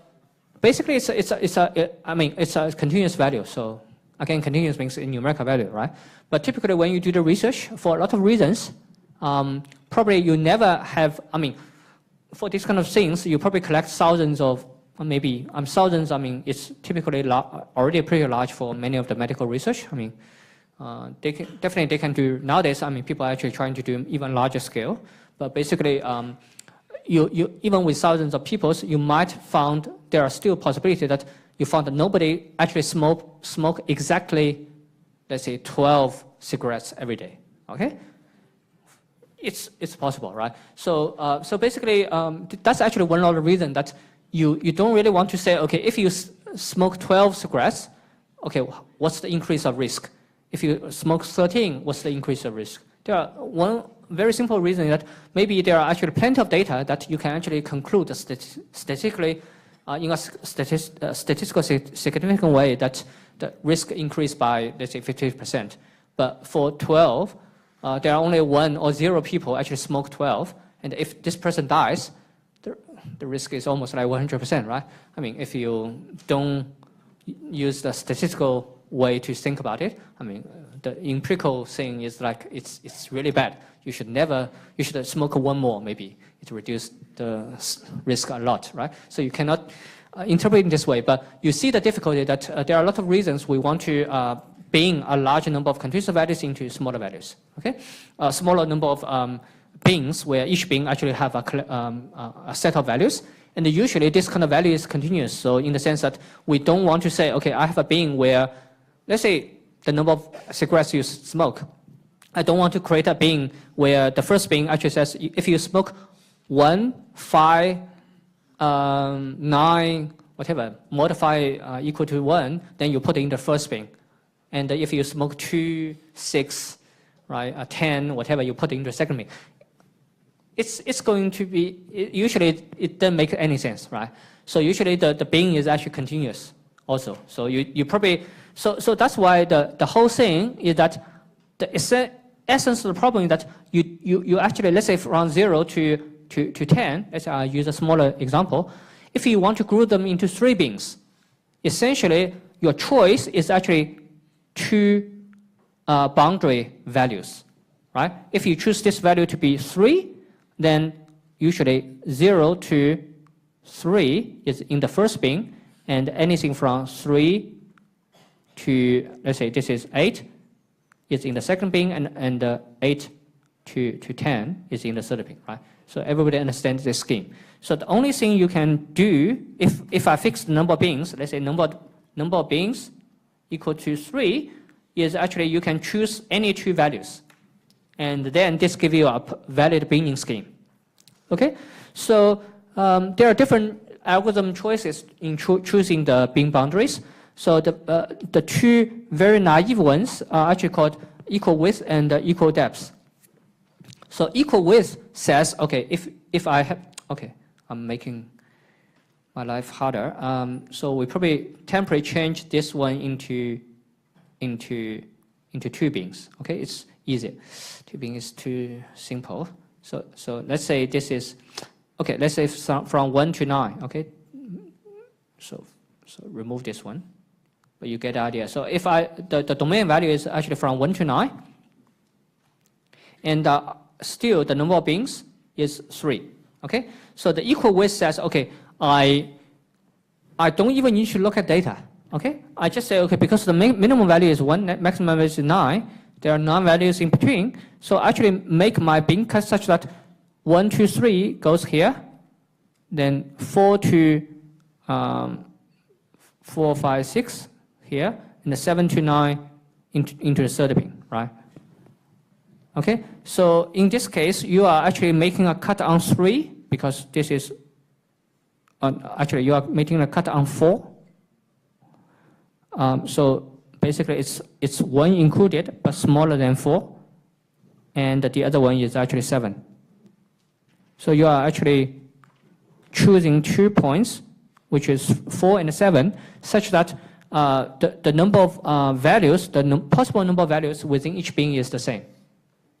Okay, so this kind of binning method does not even need to look at the data.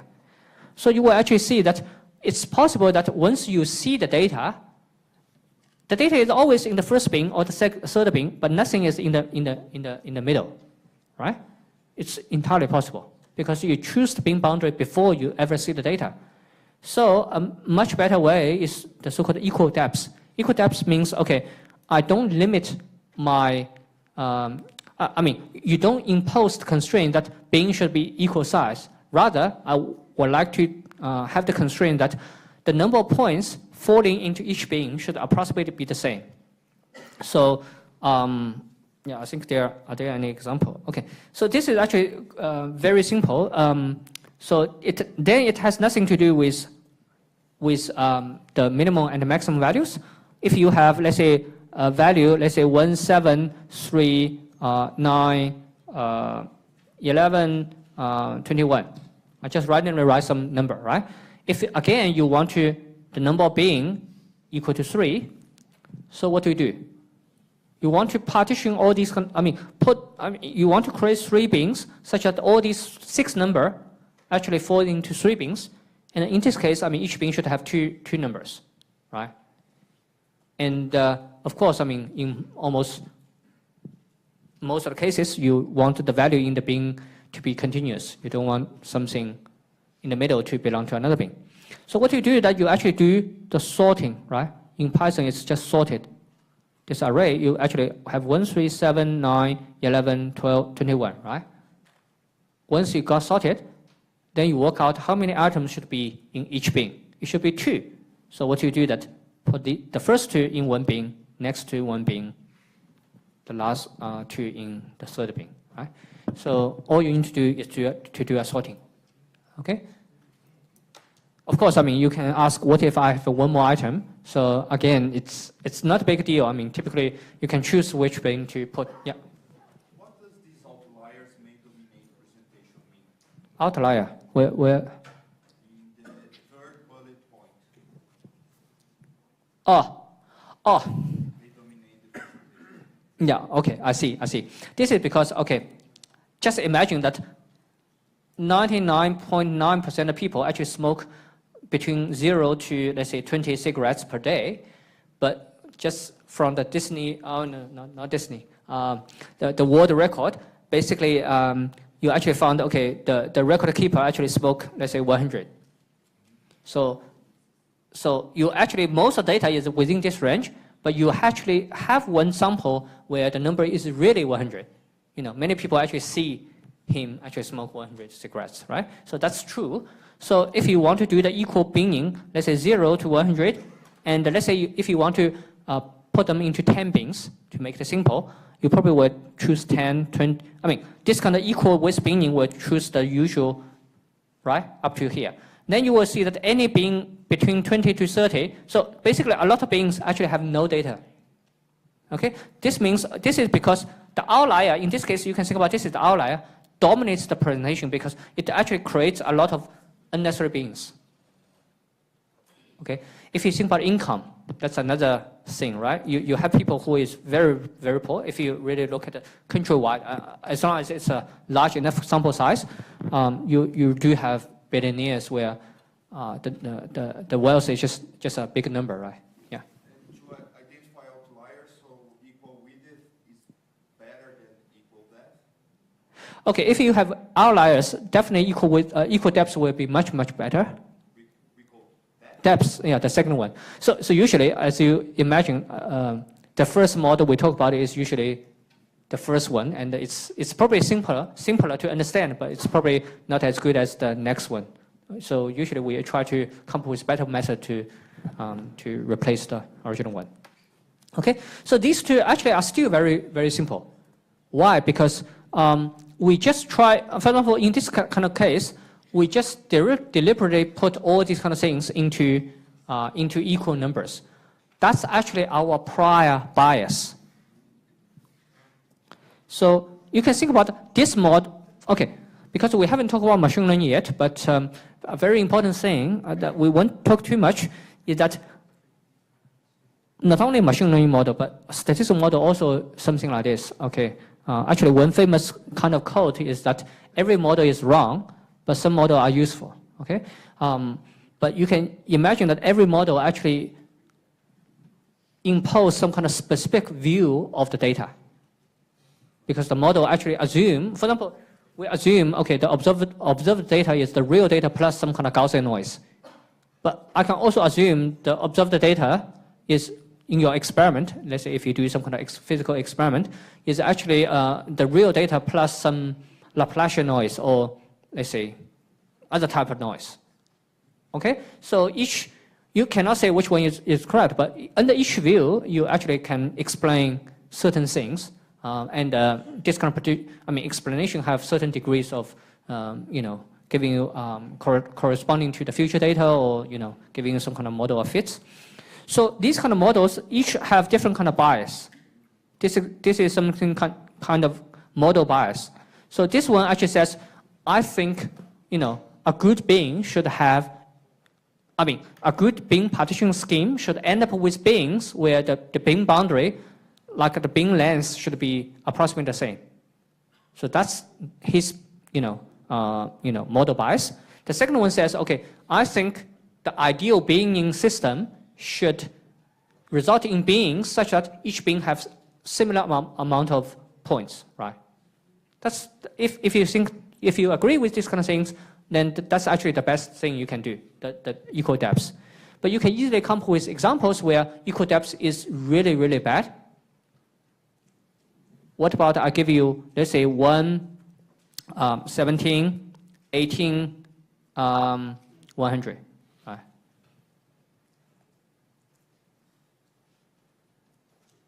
Actually, that's not a very good example. You need to think about, for example, if I give you 18, 19, and let's say 100, let's say.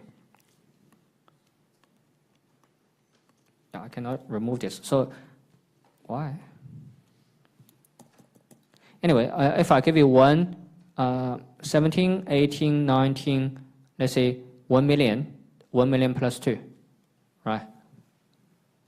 So if you put them into 2 bins, just like 2 bins, it's the easiest thing.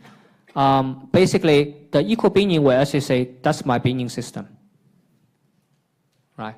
But everybody should agree, 19 should stay with them, right? Okay, so you see that if the reality does not, if you can find examples where your assumption, your ideal criteria is not really good, then basically it's giving you better results.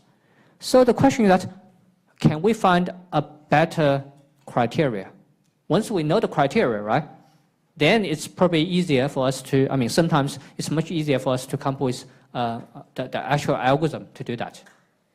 If you recall the equal depth binning, essentially we actually specify what we desire, and then the actual sorting-based method is actually the algorithm to implement that. Okay, you need to think about these two. You might think about other clever way or even less clever way to achieve equal depth binning, but it doesn't matter because equal depth binning, the model itself actually is well specified. Okay, so a better kind of way, at least in one sense, you can argue this is actually the optimal way to do the binning is to say, okay, I need to have an objective way to say whether this kind of bin is good or not. Okay, so if you think about the reality, whenever you do the binning, and for example, if you have a bin of, let's say, age between, let's say, 10 to 20, right? Or let's say 30 to 40, right? If you, then you can actually imagine that you have data set where you have a lot of customers where the age range is between 30 to 40. Okay, let's call it the middle age or whatever. Okay, if you do the binning, you actually lost the actual age. So a customer could be 31 or 39. Okay, they all belong to the same bin. So if you really want to try to guess what's the age of the customer, I think everybody agrees that you actually use the average value, right? So you actually estimate, okay, maybe 35. Okay, so the general idea that now this gives us the idea of characterizing what's the cost of a bin. It's usually called SSE, sum of square errors. It's a well-known kind of thing, especially in regression, we use the same kind of loss or this kind of cost function as well. So mathematically, essentially, it's something like this. So if you have a bin, let's say 1, 3, and 5 is too easy. Let's say 1, 3, 7. 7 is bad. 8. Okay. So let's say if we decide to put them into one bin, essentially what we are doing that we think once we put them into one bin, if we want to recover the values, for example, you can just imagine that you can associate one value with the bin, okay, in order to sort like a recover the original value. Arguably, one of the best value you want to put is the average value. Average of 1, 3, 8, I think the sum is 12, divided by 3 is 4, is actually 4. Okay? So you can think about this is actually the representative value or the average value. And once I decide to put all these values into the bin, the value essentially all changed into 444. Okay, there is no way I can identify what's the original value. So each one actually incurs some kind of loss because this is actually not accurate, not the original value. Let's say we argue that 3, if you change the value from 3 to 4, we probably agree, okay, this is actually not a big change. But if you change the value from 1 to 4, it's a much larger change. So we need to quantify the amount of inaccuracy, or sometimes we call the errors, incurred. So the error is actually xi minus the average value. So this is 4 minus 1. So in this case, the error is 4 minus 1. You need to raise it to the, 4 minus 1, raise it to the power of 2, plus, this is actually 4 minus 3, raised to the power of 2, and plus, in this case, 4 minus 8 to the power of 2. And this probably, you can see that this is going to be a negative value, but after raising to the power of 2, it's become positive. Okay? If you don't raise to the power of 2, then this negative value will cancel off the positive differences, which is not desirable. Okay? So, of course, you do not need to use this kind of things. You can use raised to the power of 4, or even use the absolute value, but it's no longer called the SSE. Okay? But SSE actually have a lot of good properties, such that we usually use this kind of form. So basically, this is the formula. So once we can measure the cost. Cost is the approximation cost, if you like, of one bin. Then if we have B bins, the cost is just sum of them, because each bin actually are dealing with different values. Arguably, their cost is additive. Okay, now the problem is become very simple. I give you a bunch of values, okay, and I want you to partition them into B number of bins. Again, all the bins contain contiguous values. Actually, that's not the case. I mean, the example I'm going to talk about is a very general case, although, I mean, a special case that you require all the x1 to xn to be sorted, and hence the binning will definitely give you continuous values. But there are cases where, I mean, the algorithm itself works with any kind of things. So basically, what they do is that they actually try to find ways to partition these kind of things into B bins, such that if you measure the total cost of this kind of partitioning, it's the minimal among all possible ways to cut the array into B bins, essentially. Okay, so maybe just look at the example. So if I give you an example, like 4 values, and you need to cut it into 3 bins, there are actually, I forgot what's the number, I think there are 3 ways, or 3 or 4 ways to do the job. But it doesn't matter. I mean, just imagine you just ask someone to enumerate all the possible ways to cut 4 values into 3 bins. Again, by cut, what I mean is you actually just say, okay, you need to place 2 bin boundaries.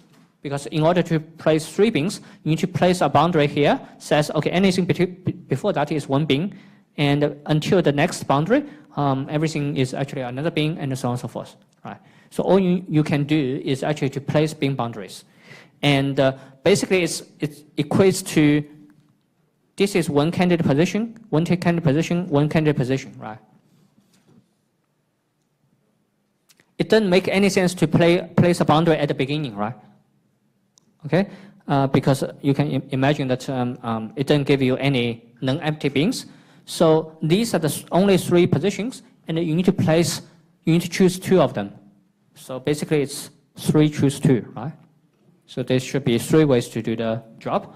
So imagine that you enumerate all the possible ways to cut the array into 3 bins. For each partitioning, I mean each cut, you can calculate the cost, right? And if you go through all the 3 costs, you can actually find the maximum one. I mean, the minimum one. You want to minimize the cost. I mean, I guess everybody agrees. Okay? Now, the problem is that if you do something like this, it certainly doesn't scale, because the number of ways to cut a long array into, let's say, 10 different bins is going to be a combinatorial number. So in practice, for example, in database system, it's actually called a histogram. The number of bins is typically 200. Of course, I mean, whenever you use database, you are expecting at least tens of thousands of records. So you cut, let's say, 1 million records into 200 bins. It's actually very, very common. Okay. So of course, I mean, we demonstrated in a small example. So how to do that?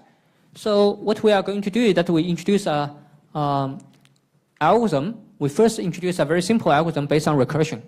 So as I said, so this is again very similar to the BUC algorithm. Why it's not working? So basically, whenever we try to solve a problem, we can actually try to see if we can reduce the problem into a smaller problem. And if we can do that, we can actually formulate a recursive algorithm. And it's actually very easy to implement. Okay? So in our case, we actually have some kind of notation. I mean,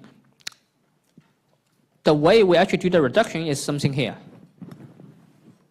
Okay? So there are some kind of notations, but this is actually saying that I can have a function to calculate the cost, I mean, optimal cost of this input array x1 to xn, and the partition into b bins. So these are the two parameters. So my job is to try to find the optimal binning.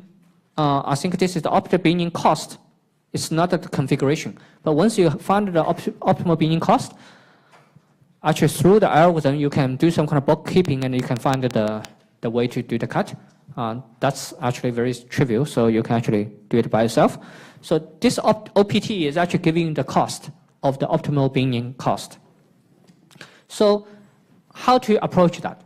So our idea is that if you want to have, optimal binning consists of B bins, right? You definitely have one bin. This is bin 1. This is called B1. And then you have B2 up to BB, okay? Because you have B bins. So I can think about only considering the first one. So we consider these later. We consider the first one. I think, yeah, that's what I do. So what's the cost of this kind of binning system? The cost will actually be the cost of this bin, cost of B1, plus the cost of these kind of things, right? Of course, if you know the actual binning boundary, it's going to be sum of all the cost of other bins. But if you think about what we do is that we want to know the optimal binning cost. Okay? We don't know any of the boundary. We don't even know B1 consists of 1 number or 2 number or 3 number or whatever. We don't know. Okay? But at least we know that B1 must contain some number. Right?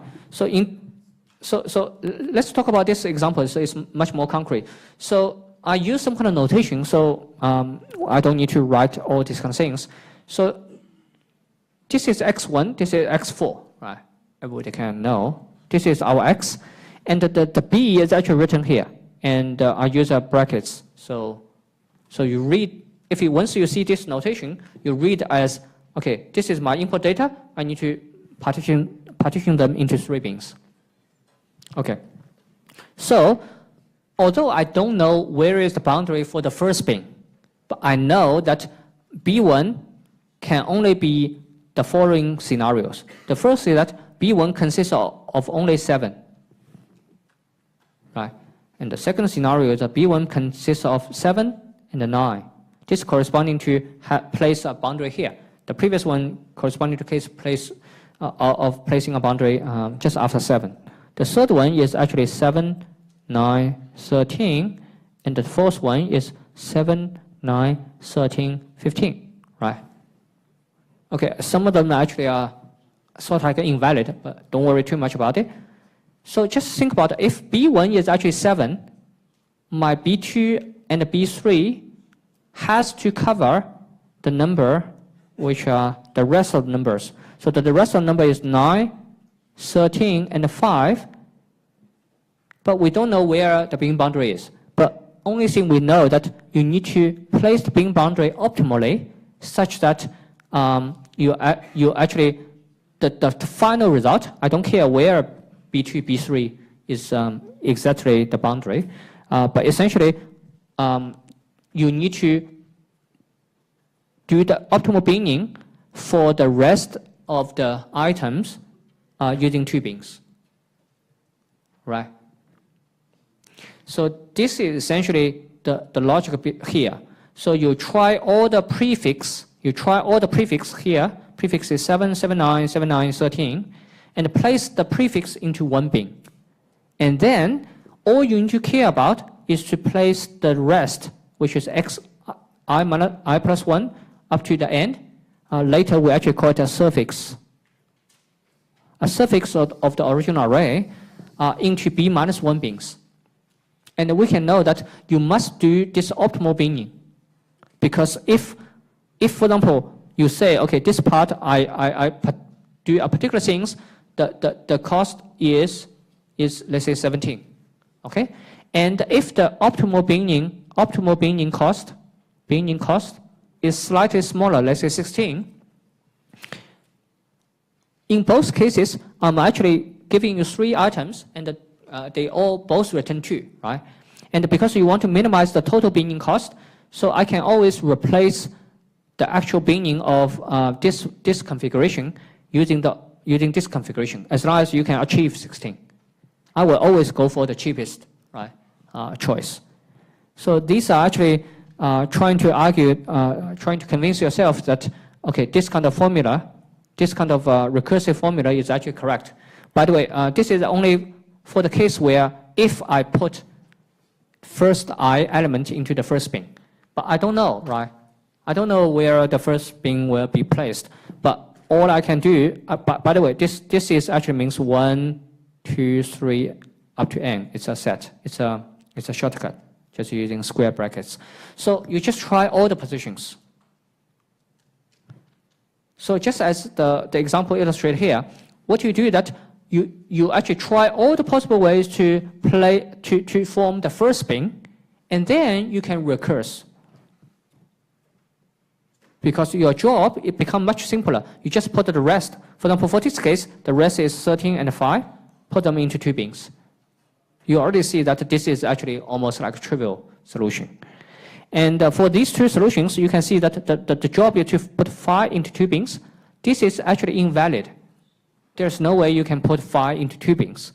So, I mean, as far as the algorithm is considered, you can either make sure that you never consider this kind of option, or you can say whenever you have this kind of things, the cost is, let's say, positive infinity, right? Which means this is definitely not allowed. It's not a valid solution.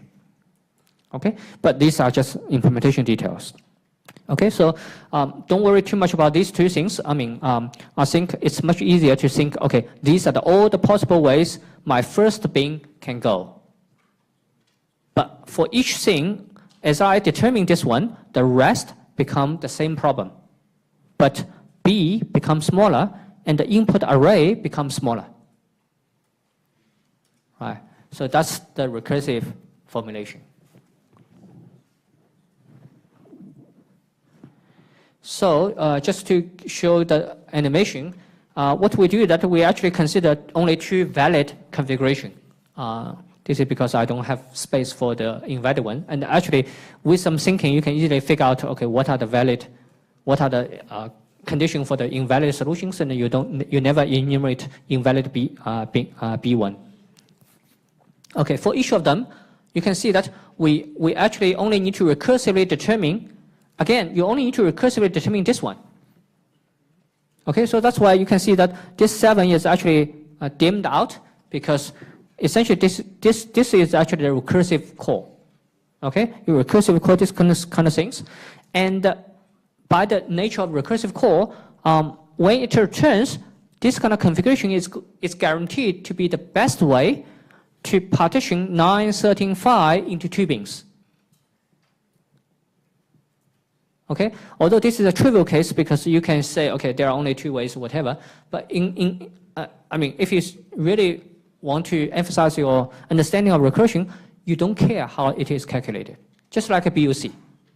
Okay, all you need to do is that you construct some kind of, let's say, a slice of the original base cuboid, and you specify, okay, you do binning on the d-1 dimension, and I don't care how it is done. But once it the recursive call returns to me, I know the result is definitely done correctly. Okay, that's almost like the contract. I don't care how you.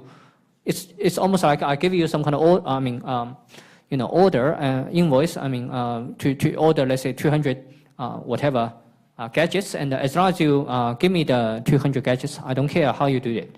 And essentially, how they do it is actually recursive do the whole thing. Okay, and you can see that. Actually, I show the detailed recursion. So in order to do these kind of things, you can think about we don't have 7. We don't have 7. Okay. This is a new problem. Okay, if we do really think about the recursion, open up the recursion. So again, here we need to determine where is the first bin because we need to do the 2 bins. There are only 2 value choice. One is put 1 item. The other is actually put 2 items into the first bin. Then this is actually recursive formulation where you put 2 guys into 1 bin and 1 guys into 1 bin. Okay, so here you probably can know whenever you have this kind of recursive formulation, you also need to have a boundary condition. So whenever the input example is too simple or almost next to invalid, let's say it's just 1 bin, I think everybody knows what's the optimal cost for putting a bunch of numbers into 1 bin. It's just literally put them into 1 bin, right? It's literally one bin. So you actually just invoke the cost formula. In this case, the bin's average is 13 plus 5 divided by 2 is 9. And the cost is 13 minus 9 is 4. So the cost was 4 square plus, the other one should also be 4. This is 32. Okay, so this part is actually 32. Okay, you don't, whenever you go to the boundary condition, the case is so simple that you actually know how to deal with it. Okay, so I just quickly show you some example.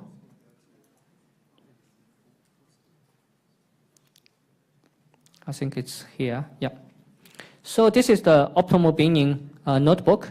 This is L4. Let's run now.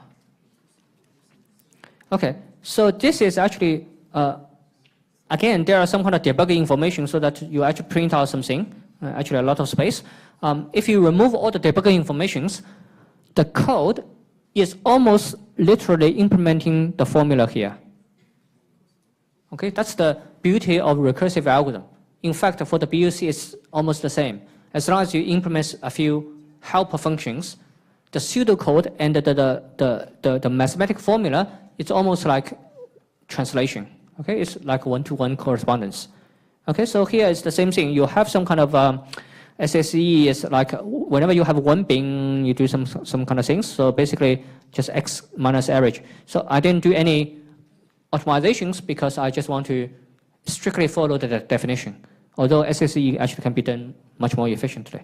Okay, so the recursive version is that I think these are all the boundary conditions. So these are all the boundary conditions. I won't explain too much, but for example, one of the conditions is that b equal to 1 means you are given input xx, basically in general a set of values, and you want to put them into 1 bin, b equal to 1. And then you just return the cost of the bin. Okay, so I guess everybody can do that. This is just like to deal with the invalid case. And then what you do that this is debug. Okay, so literally I'm just implementing the case. I need this case because I need to make sure that invalid solutions are actually given very large number. So it's large number plus 1. So here you actually try all the t is the I in the formula, and for each one, whenever you determine t, I literally say, okay, you divide the array into a prefix array and a suffix array. So everything from the first element up to t plus 1, okay, this is t plus 1 because the array slice in Python does not include the last element. So if you really want to include the t element, because my t starts from 0, you need to use t plus 1. Again, that's minor programming implementation nuance. But basically, the rest become the suffix, right? And what you do is that you actually calculate the SSE. SSE is just like the cost of one bin plus this is the same algorithm. Actually, the algorithm should not be the, yeah, it's the V-optimal recursive version. So it's V-optimal, because the actual algorithm we are going to talk about is called the V-optimal, V-opt. So that's the recursive version. So you put the suffix of the thing, because prefix is already here. You see, prefix is already here.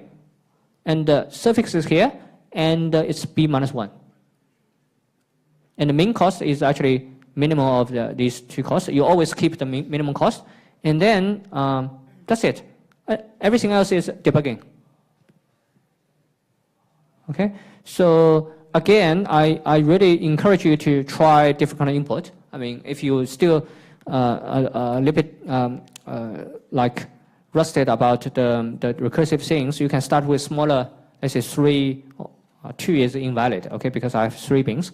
But these kind of things enable you to make sure you understand what's going on. I think I spent some time to make sure that the indentation means give you some indication of the recursive levels. So that's why if you have a very large array, the recursion will actually be quite a lot. Yeah, the recursion will be quite a lot. Okay, actually you can make it even more indented. But then it's going to have a hard time to make sure which level you are in, right? So just like the film Inception, right?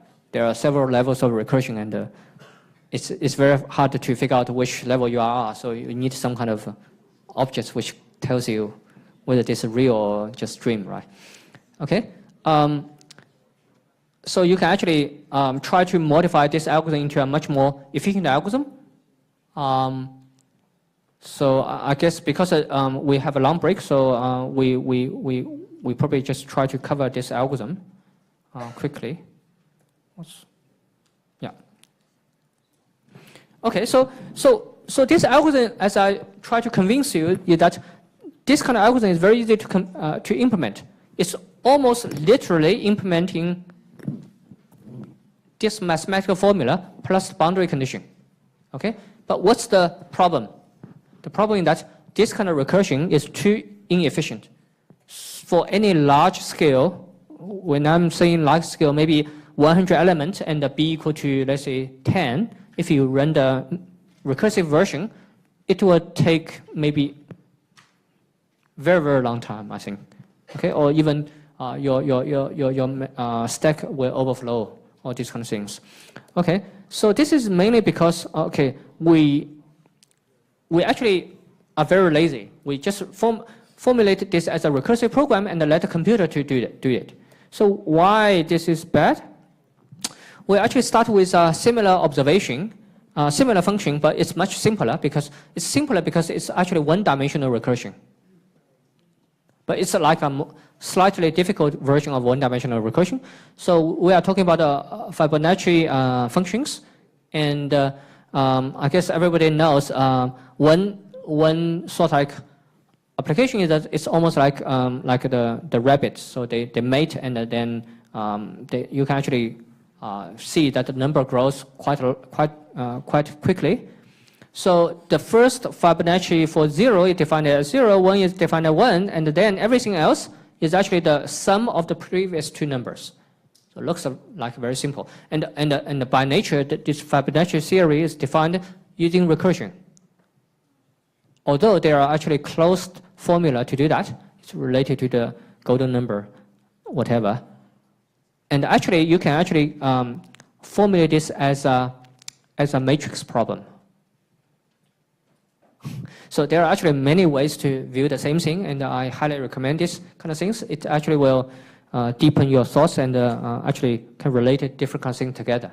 So you can think about, if I create a column vector, this is my f, so I just use f, it's easier. Let's say ft plus 1.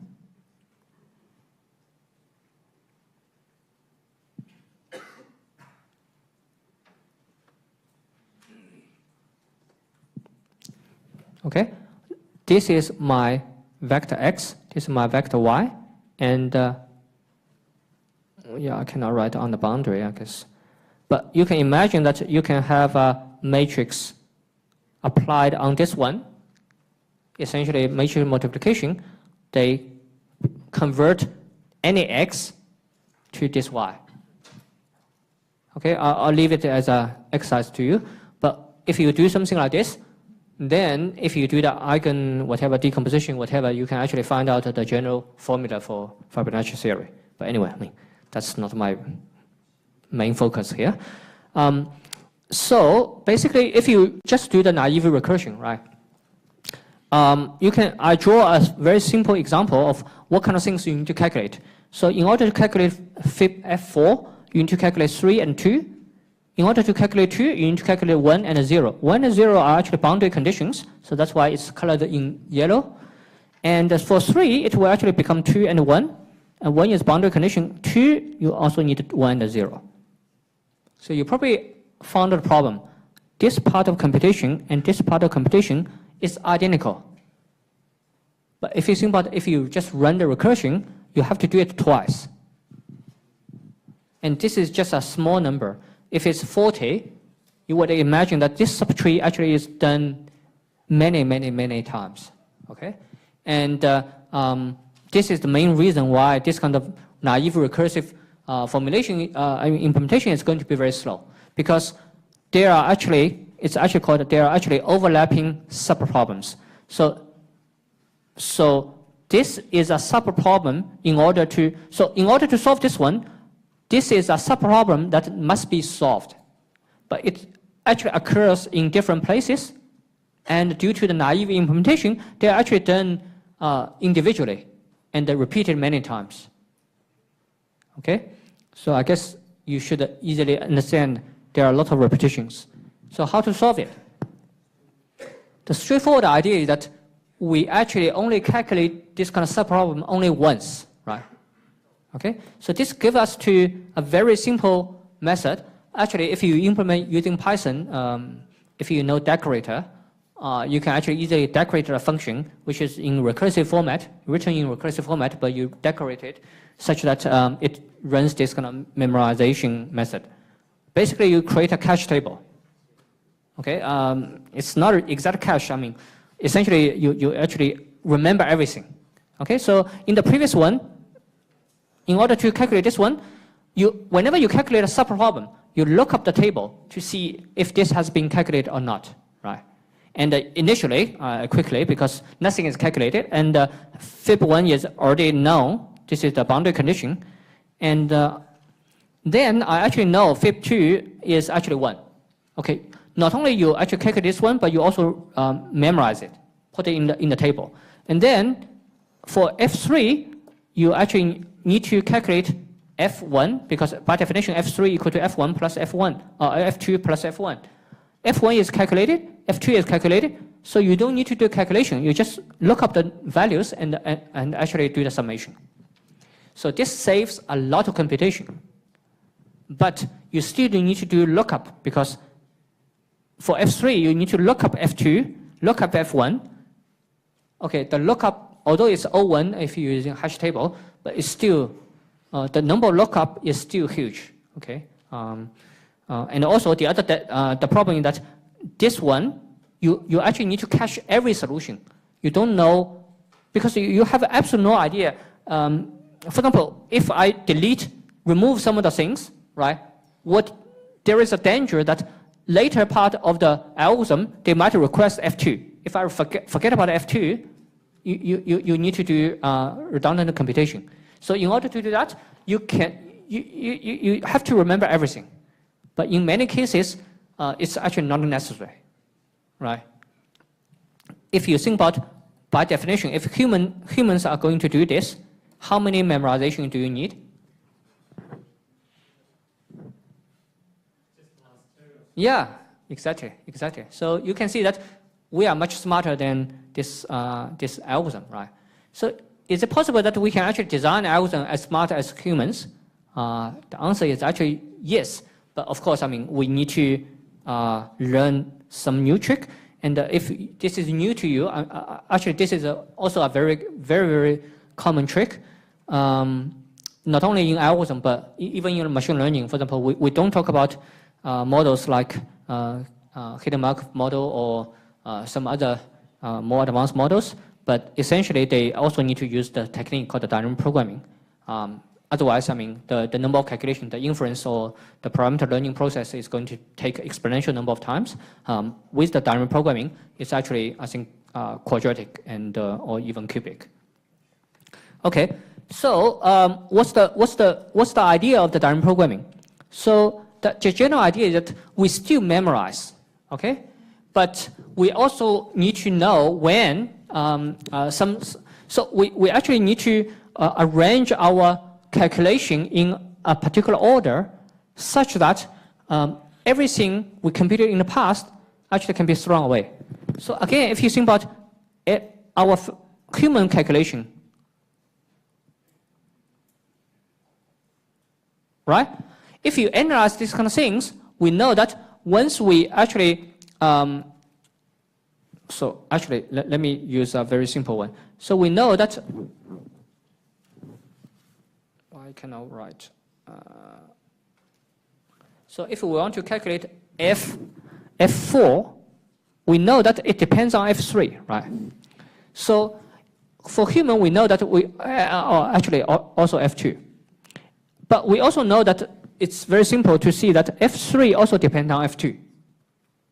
Okay, so for human, even if the mathematical formula is written such that F3 appears before F2, we know that among these two subproblems, we should calculate this one first. Because once we calculate this one, it actually serves this one. Okay, if we first calculate this one, it's going to require F2 as well, right? So, and for F2, it actually requires F1 and F0. Again, this is a trivial example because both of them actually are boundary condition. It's almost like constant value functions or special values. But even if not, you can think about, okay, because F0 depends on F1, so you actually, before you calculate F2, we should calculate F1. And the same logic goes for this one. So for humans, we actually calculate F0 first. From this one, and some boundary conditions, you actually calculate this one. With these two guys, we are ready to calculate this guy. And once we have this guy, we actually can delete these two guys. That's the notion of only remembering enough, right? Of course, if you don't care about space, it doesn't matter. You can leave it here. And once we have here, we can calculate F3, and then with these two guys, we'll actually calculate this one. So the general idea that recursion actually starts from this way, right? Including the memorization kind of things. We actually do not, we do not schedule the calculation. We just do it from the formula. Literally translate the mathematical formula into implementation. But with some kind of analysis, we know that we actually need to do it in the reverse way. It's not always the reverse way. It's always the way that such that whenever you calculate a problem, all the subproblems,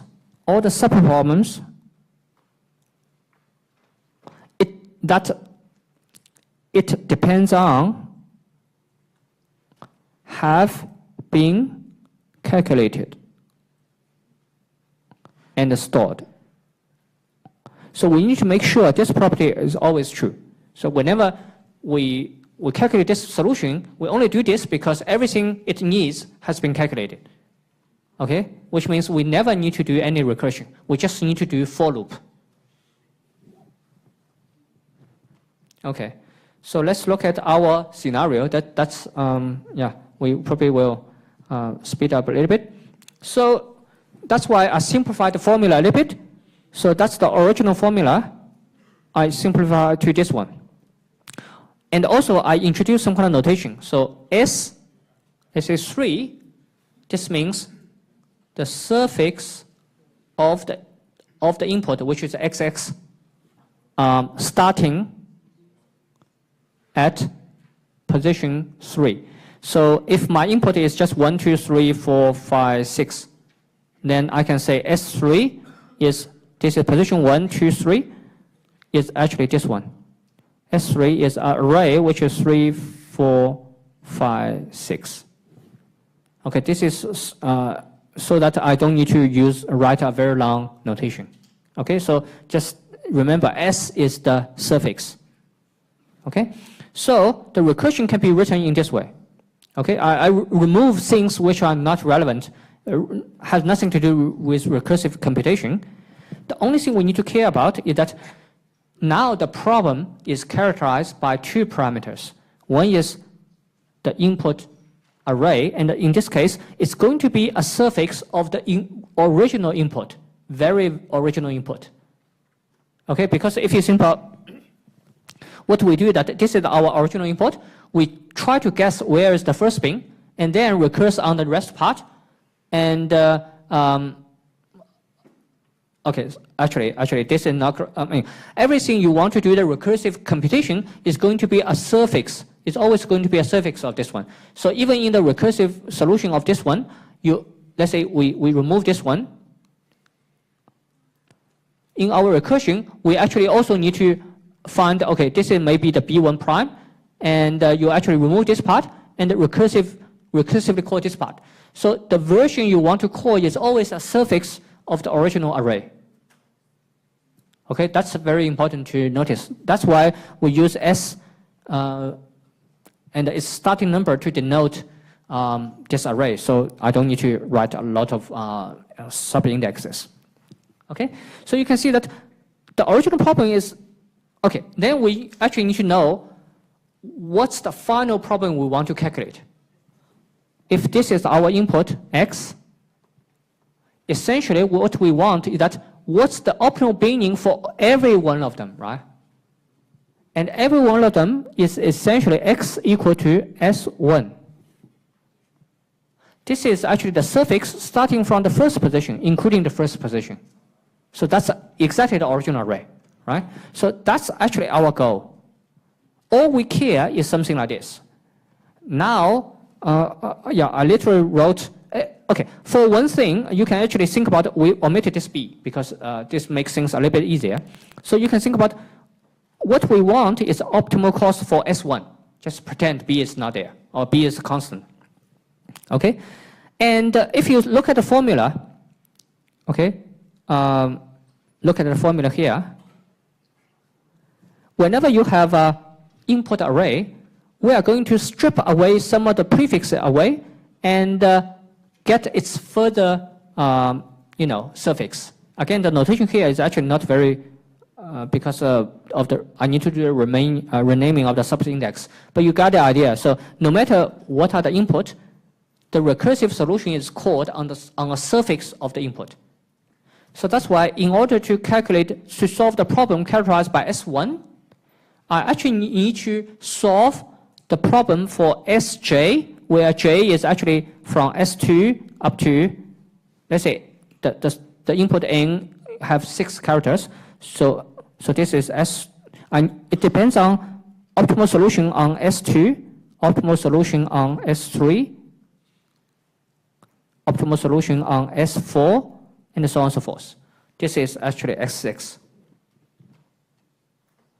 So in order to calculate the original, the ultimate goal, we actually need to solve the same problem, but on every suffix of the input.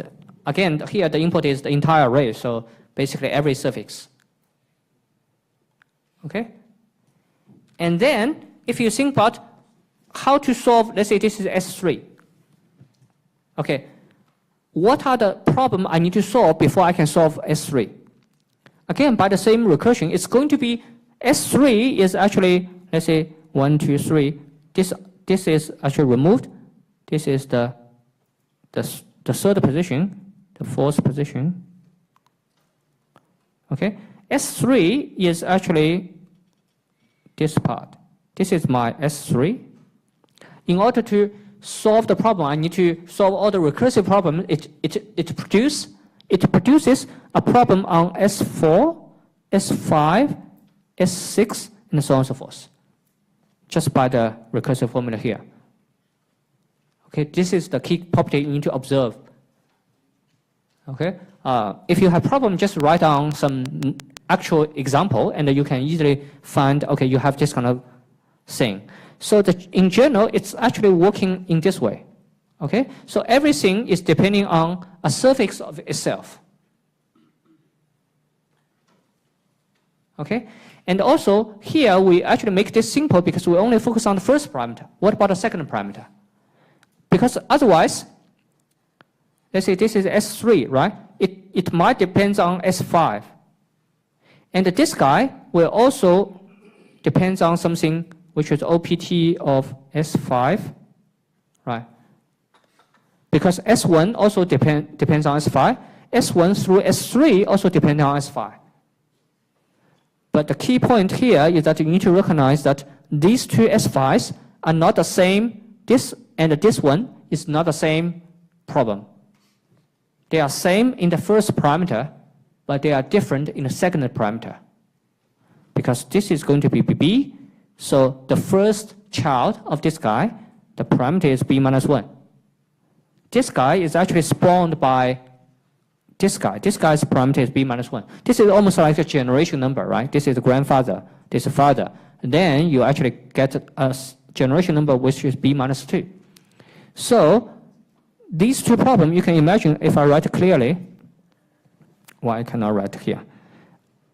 OPT of S5, B minus 2 is not the same as OPT of S5, B minus 1, right? Because semantically, S5 is the same. So if this is my input, S5, this is my S5. But here I'm saying, okay, what's the optimal cost to put these guys into B minus 2 bins? And the problem here is trying to solve what's the best way to put the same array into B minus 1 bins. So the number of bins are different. Definitely the optimal solution are going to be different. Okay? So if you can imagine, our final algorithm requires a lot of subproblems. So let me draw it.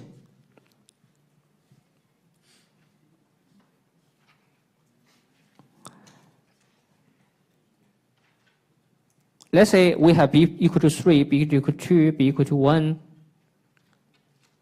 Again, this is 1. Okay, I don't know why I cannot write here. Anyway, you get the idea. So I remove the.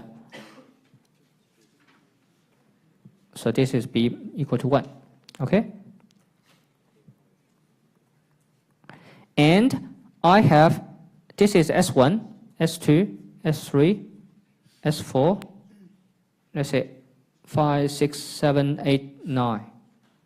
Okay, I just randomly draw something. Okay? So if I give you this kind of table, each cell value means, okay, that's the optimal for S3 using 3 bins, right? You get the idea. Because we have 2 parameters, the value here is actually S1, the input array is going to be from S1 to S9 because the entire array have 9 characters or values, right? Okay, so where is this S1b in this table? This one, right? So we want to calculate this one. That's our ultimate goal. But literally speaking, this one requires this one, so everything here. Okay. Right? You can imagine. Okay? And everything here, let's say if I use another color, let's say if we talk about this cell, this depends on everything here. Right? Anyway, I mean, because essentially all its suffix need to be recursively solved. Okay, so you can imagine that the dependency is always to the bottom and to the right. This means which one we should, I mean, among all the solutions, which one we should solve first.